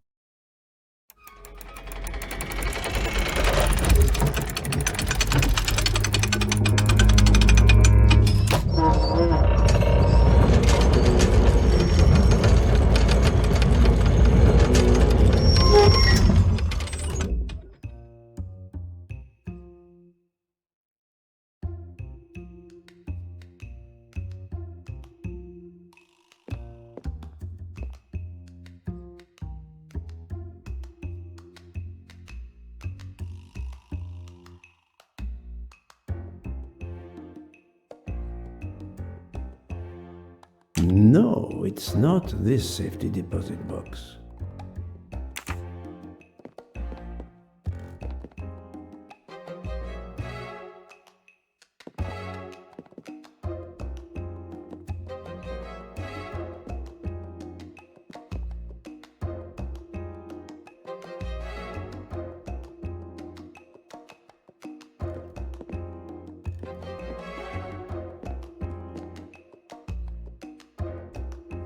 At last, we reach our goal.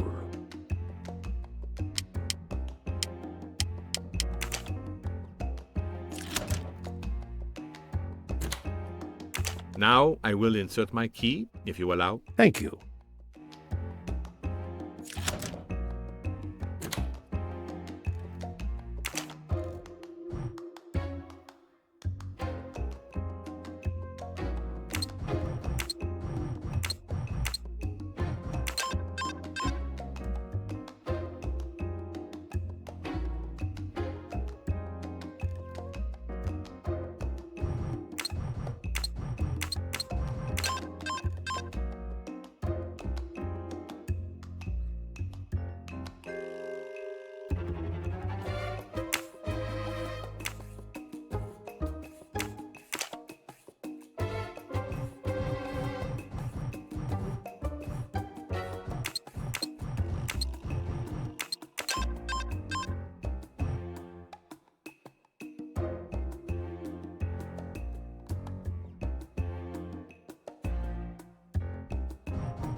I'll be by the door should you need any assistance. At last. I suspect the effort will be worth it. This collection of various personal items. Do you know what they are, Detective Locke? I do, Mr. Poirot. God help me, I do. Souvenirs. The trophies serial killers take from their victims to remind them of their kills. Ratchet wasn't just a kidnapper. No, indeed. He was a monster.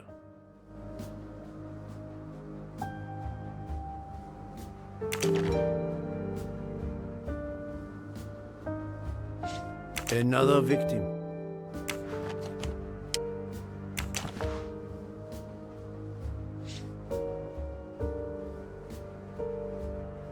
Another trophy.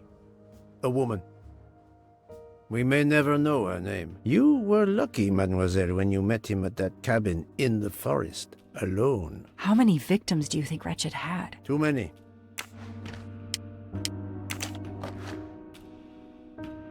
Another trophy. We may never know how many people he killed.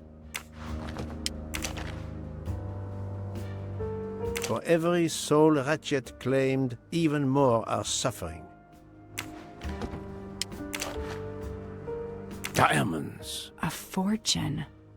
Crime does pay. No, mademoiselle. This time it was the criminal who finally paid. I wonder who this keychain belonged to. Certainly not Ratchet.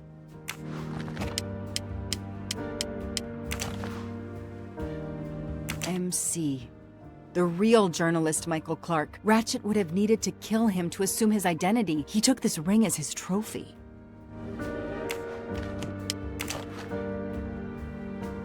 He knew the serial numbers on the banknotes could be traced. The rest of the Armstrong ransom money, the serial numbers match.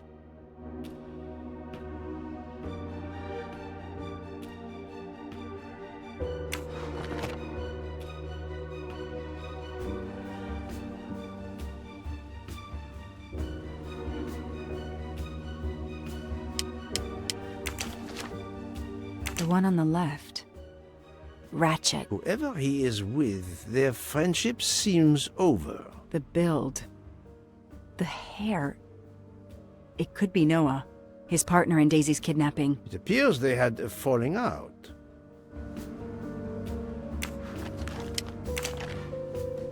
Another bracelet. Another victim. Another trophy. And then there's the one that we already found, Suzanne's red glasses. 4 years of investigation. It's all over. I finally have the last piece of evidence that Ratchet was Daisy's kidnapper and murderer. More than that, you have helped unmask a serial killer responsible for so many deaths. But even with all this, we're no closer to solving Ratchet's murder. On the contrary, mademoiselle, everything. It is coming together. Don't you agree, detective? What? The damaged photograph. It could be Noah. You think Noah killed Ratchet for revenge? The train. What about the train? I know how a killer could vanish without leaving a trace in the snow. Wings? Camouflage. The trophies. Poirot, we have a train to catch. Not just a train, Detective Locke. We have a murderer to catch.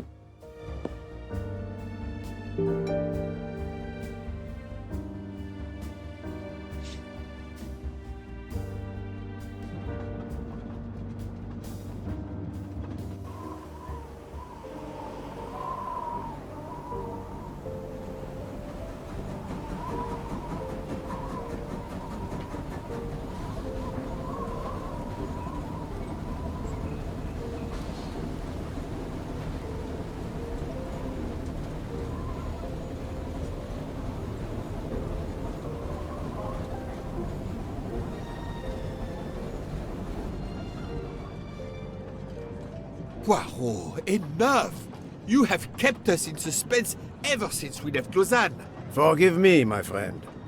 Detective Locke and I needed the time to put the last pieces of the puzzle in their proper places. I'll fill in where I can, but this is Mr. Poirot's show. I confess I can't help, but I feel a certain déjà vu. You are correct, Doctor. We have been here before. However, without you, we wouldn't have been able to reach the true conclusion of this story.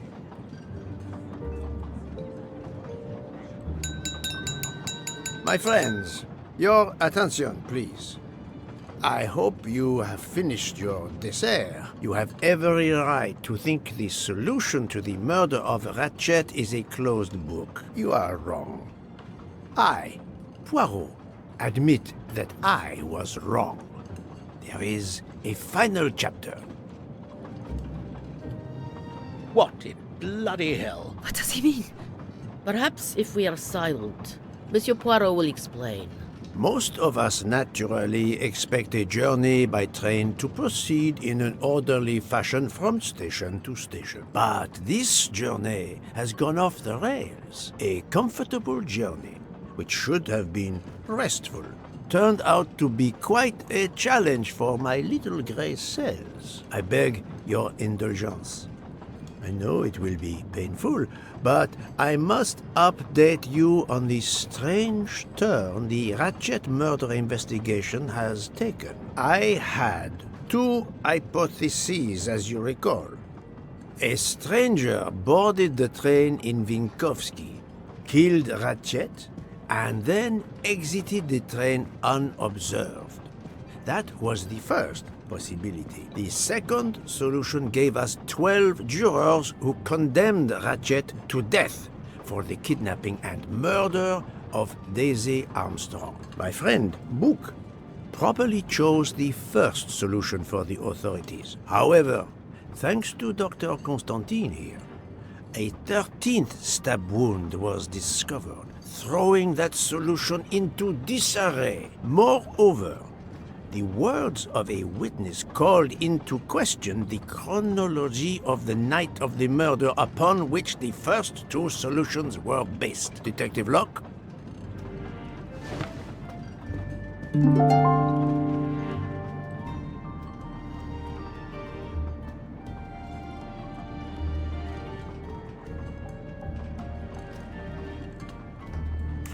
Michael admitted to having been absent several times during the night. His absence therefore gave multiple opportunities for a 13th murderer to slip into Ratchet's room before the other 12 jurors lined up to stab him. You are saying the man Ratchet was...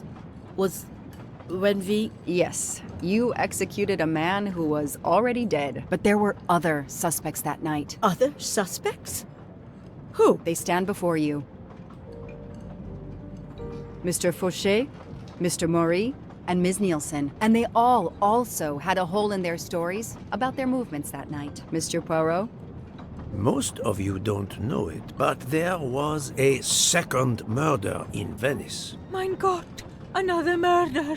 The victim was a man named Aziz Wadi, a banker in Geneva who was on the payroll of Ratchet. He looked after the money Ratchet obtained from the Armstrong ransom. Ratchet needed money and arranged to meet Mr. Wadi in Venice. One of these three knew about that money. Now, each of them had an alibi, of a sort. But if any of their alibis was a lie, that person had time to murder Monsieur Wadi, Monsieur Fauché, Mademoiselle Nielsen, and Monsieur Maury. One of you murdered Ratchet and Monsieur Wadi. Are you kidding? I pour drinks for our guests. I don't murder them. It's nonsense. You are accusing me because of my knives? But why would one of my employees kill Ratchet? No. Think, Joanna. The killer's motive for killing Ratchet was revenge, but not for Daisy's death. The motive for Aziz Wadi's murder was also revenge. Mr. Wadi was helping Ratchet. Ratchet had an accomplice in the kidnapping named Noah. They kidnapped Daisy together. Ratchet stored the ransom money in a Swiss bank that protected anonymous clients. He forced Monsieur Wadi to watch over the money. Once enough time had passed, Ratchet felt it was safe to have Monsieur Wadi bring him cash whenever Ratchet needed it. The serial numbers of the bills would still be in a file, but no one would be actively checking it. Precisely. But Ratchet didn't just keep the ransom in his safety deposit box. There was something much worse. There was something much worse than Daisy's ransom money in that safety deposit box. During her investigation, Detective Locke found evidence proving that Ratchet was what is known as a trophy killer. He kept souvenirs of his crimes. We found trophies in the safety deposit box. There were others in a cabin Ratchet used in the Berkshire Mountains, including a beloved toy of little Daisy's. If I'd have known that, I would have cut the bastard's head off.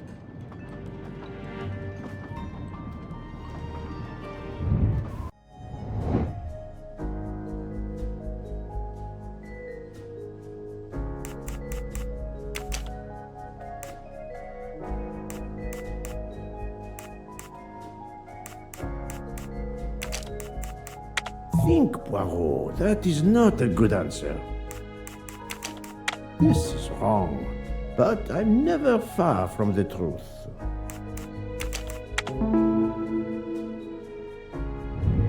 That's the right answer. The bracelet found in the safety deposit box was also on Noah's wrist in a photograph. It's obvious Ratchet killed Noah, and therefore, at last, I can tell you with absolute certainty who the murderer of Ratchet and Monsieur Wadi is.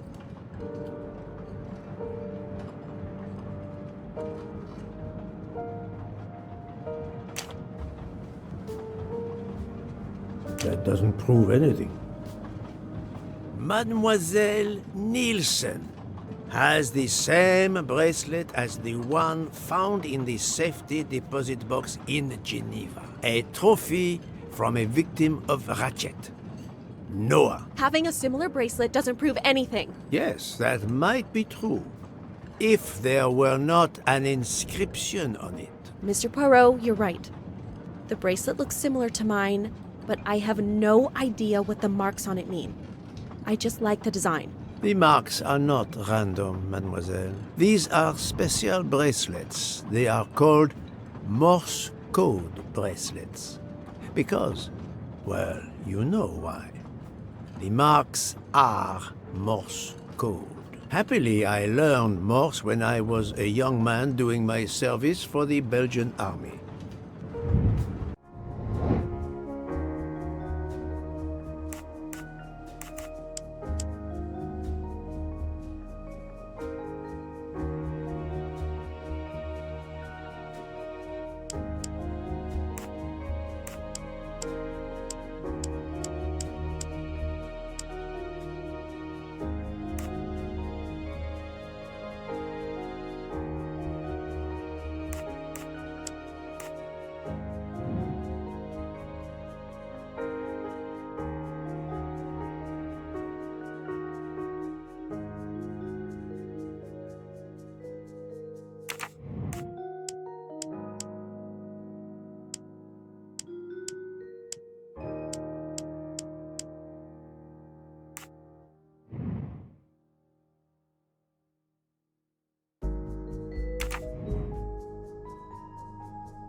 That was easy. On the bracelet found in Ratchet's safety deposit box was the name Freya in Morse code. Your first name. It belonged to your father, Noah. Noah Nielsen. Let's stop playing this little game, mademoiselle. What does yours say? Noah? It says father. Ratchet, that bastard. He kept my father's bracelet as a trophy. Thank you. I have to admit your timing for Ratchet's murder was perfect. Do you mind if I continue? Would it matter? Go ahead. You've earned the right to crow. I do not make bird sounds, mademoiselle. I take no pleasure in this.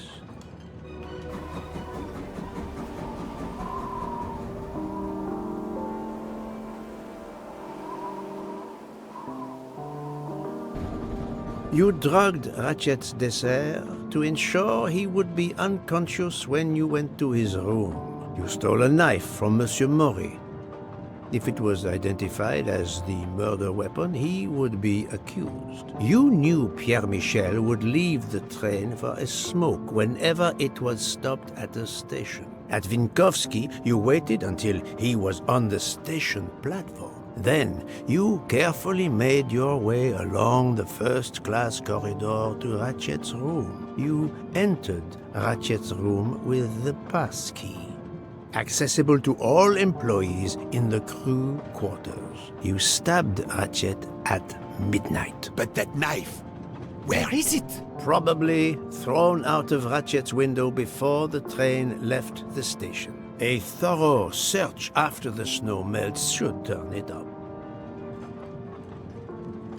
My beautiful knife! Then, you carefully returned to the crew quarters, replaced the passkey, and returned to your poker game.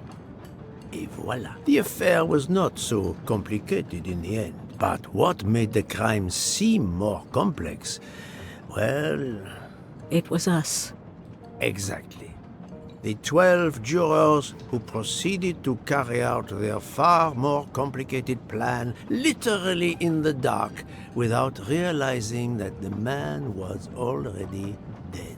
Speaking only for myself, of course, but I believe we would have invited you to join us. Ms. Nielsen, you killed Ratchet because he killed your father. Your motive is crystal clear.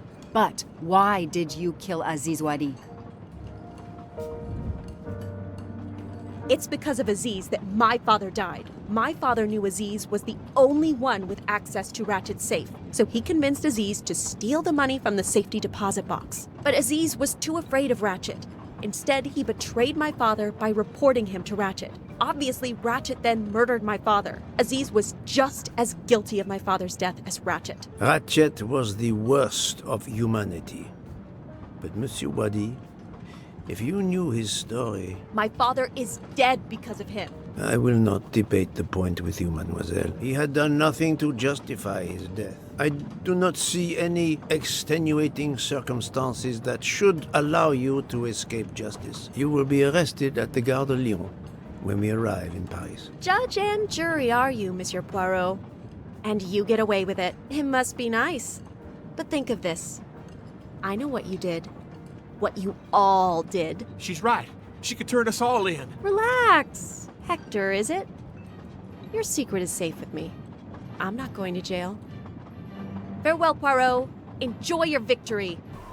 Stop!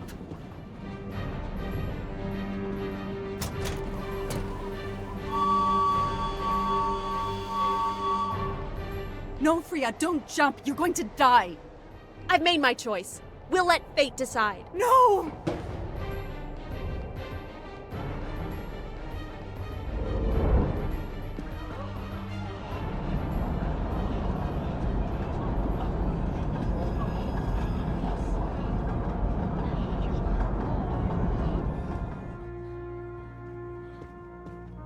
She jumped off the train.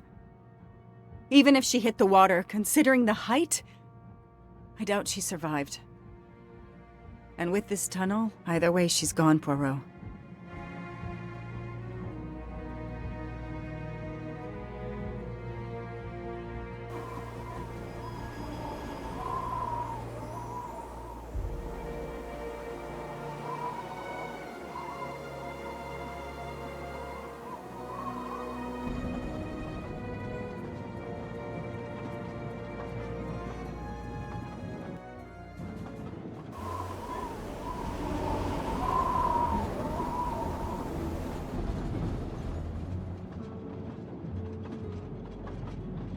I still can't believe what happened. 13 people took revenge on the same person. This investigation is so incredible.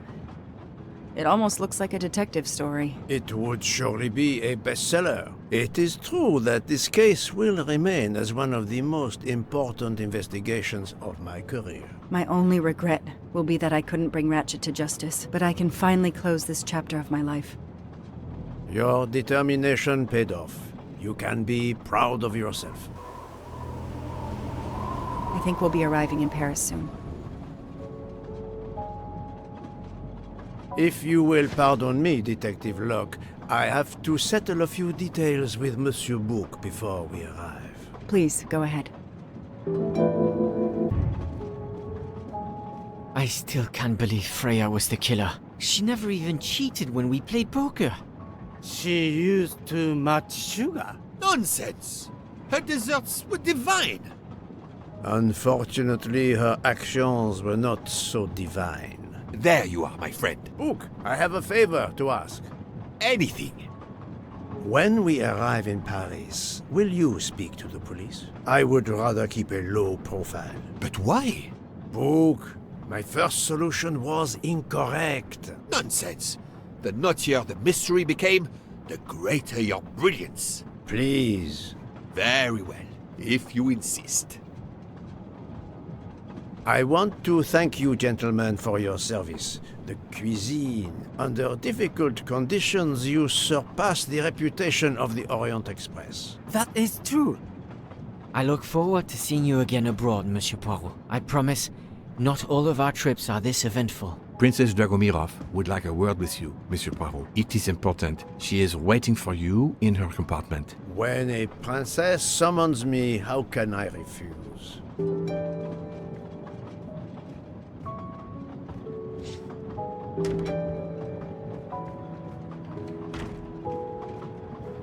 Ah, Mademoiselle Debenham et Captain Arbuthnot. Allow me to congratulate you on your upcoming nuptials. I hope you won't be too disappointed if you're not invited. Archie, really? Thanks to Mr. Poirot, there will actually be a wedding. As you say, my darling. Sorry, old man, and thanks for everything, including finding my train ticket.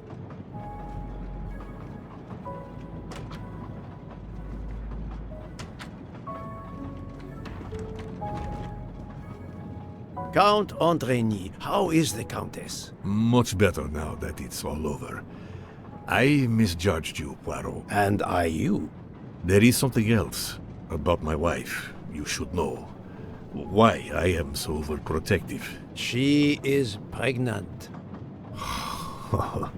You are quite the detective. Actually, Dr. Constantine told me. She admitted as much when he was attending to her. If it's a girl, we're going to name her Daisy. If it's a boy, Hercule? he'll be stuck with Rudolph. It's a family tradition. I wish you and all of your family much happiness. Thank you.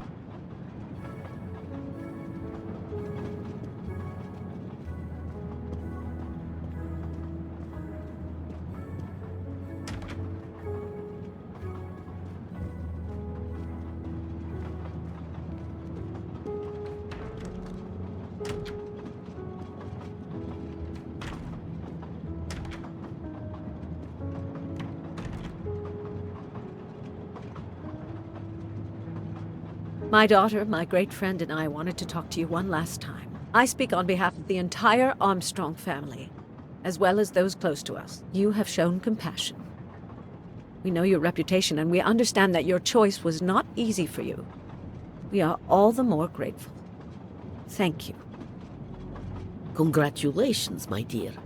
You managed to say the word thank you, although he did manage to put us through quite a lot. You have given us all closure and some peace of mind. You should know that I regret nothing. If this Freya Nielsen person had not been involved, I would have done it again.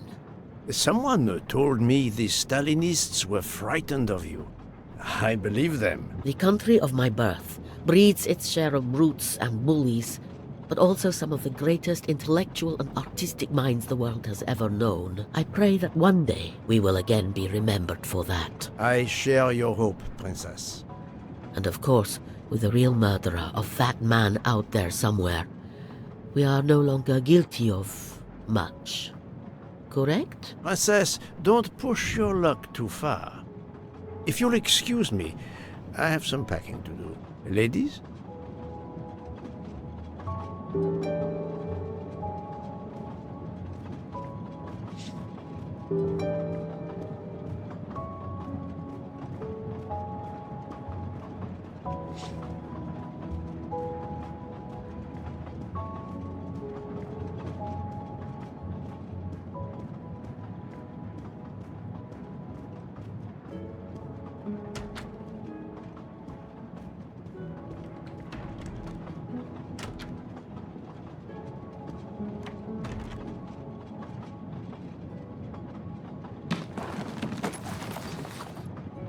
At the end of this investigation, I still have my doubts. Did I make the right choice with the 12 self-proclaimed jurors?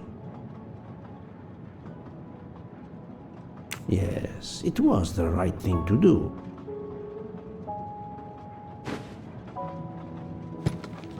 As for Mademoiselle Nielsen, what would I have done if she had not escaped?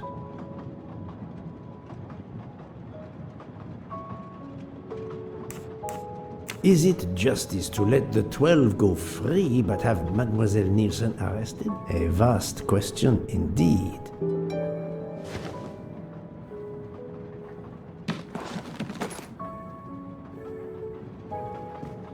Judges often take motive into consideration when deciding the sentence for a crime.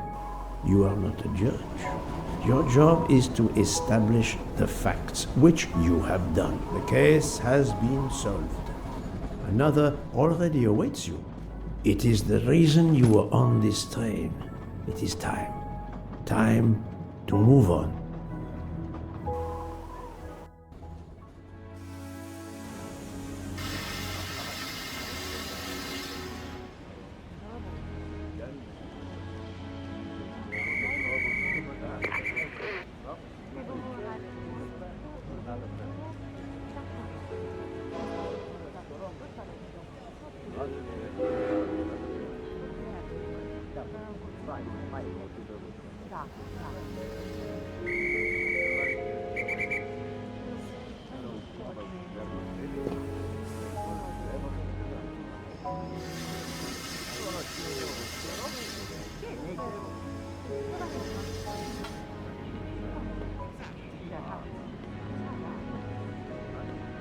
Monsieur Poirot, I spoke with my associates.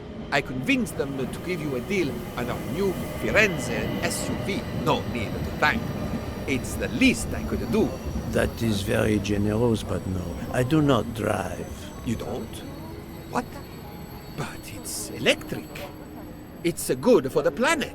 I am good for the planet, as long as I don't drive. I don't understand. He refused. No problem.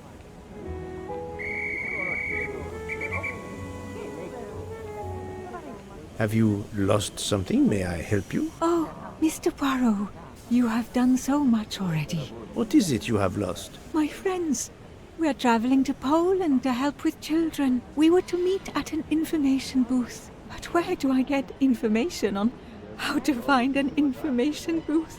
There is, I believe, an information booth just inside the main terminal. Oh, thank you, sir. You are a great detective. And you, madame, are a good soul.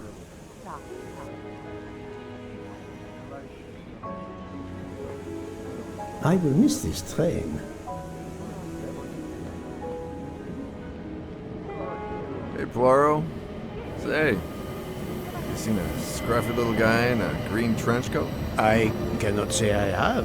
Why? He's my next case. Another case? That was indeed fast. The detective's gotta eat.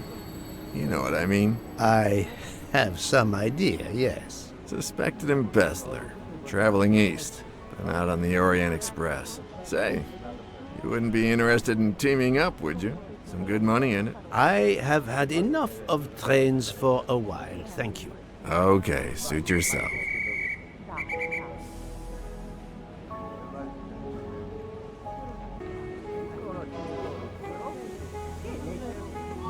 Mr. Poirot, Mr. McQueen here thinks he may know an attorney in the Berkshires who might need a gentleman's gentleman. He's old school English. I think the clock stopped for him in 1934. I hope it works out for you, Monsieur Masterman. What about you, Monsieur McQueen? Well, back to law school for me, following my father's footsteps. We can take the train to St. Pancras, then the Piccadilly line to Heathrow and check out some flights. Might as well. We're already packed. I wish you both bonne chance.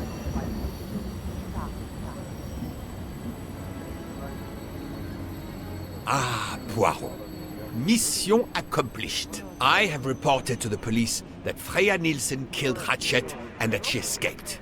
They're issuing an international arrest warrant. There's a canal that runs alongside the tracks where she jumped from the train. But they say there's little chance she survived. The police have questioned all of the passengers and crew, so for now, they are free to leave. I gave them the results of my preliminary autopsy, and they have the report from the Venetian authorities. They were arguing about jurisdiction when I left. Thank you, Doctor. You have been of inestimable help. A fascinating case. I'm pleased I could assist you. Mr. Poirot, it seems our paths part here. It was an honor and a pleasure to work with you. And I am with you, Detective Locke. The case would have been impossible without your tenacity and dedication to finding the truth. You also proved to be an able con artist in Geneva. You too. Thank you for everything. I'll never forget you. And I shall always treasure our collaboration.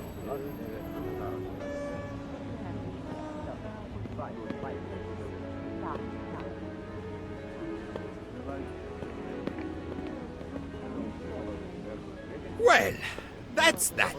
I'm hungry. Let's go to the Wagon Rouge restaurant. They make an excellent leg of lamb. But it's only 5:34 p.m. Is food all you really think about, my friend? I'm the one inviting you.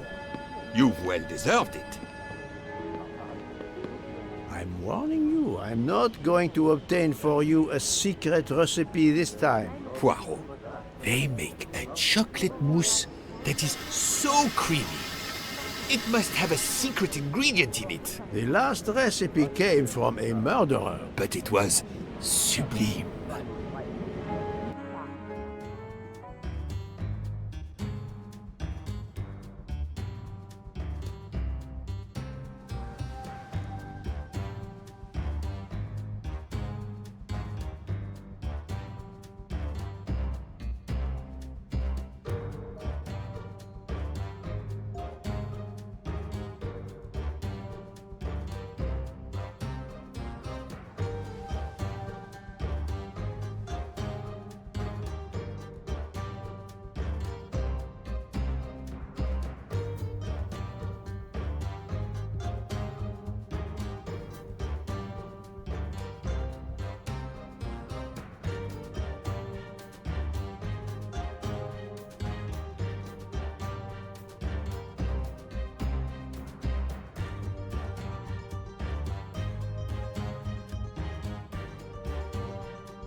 Dear Poirot, I didn't really have time to say goodbye when we parted.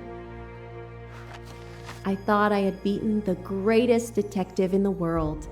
But you unmasked me. I still had my revenge, though. I even managed to help myself to a small amount of cash from Waddy's bag before you interrupted me in Venice. It will be enough to settle somewhere in a quiet little town where I will create delicacies for appreciative clients. You won't hear from me again, nor will Boop get any more of my recipes. Oh, and one last thing.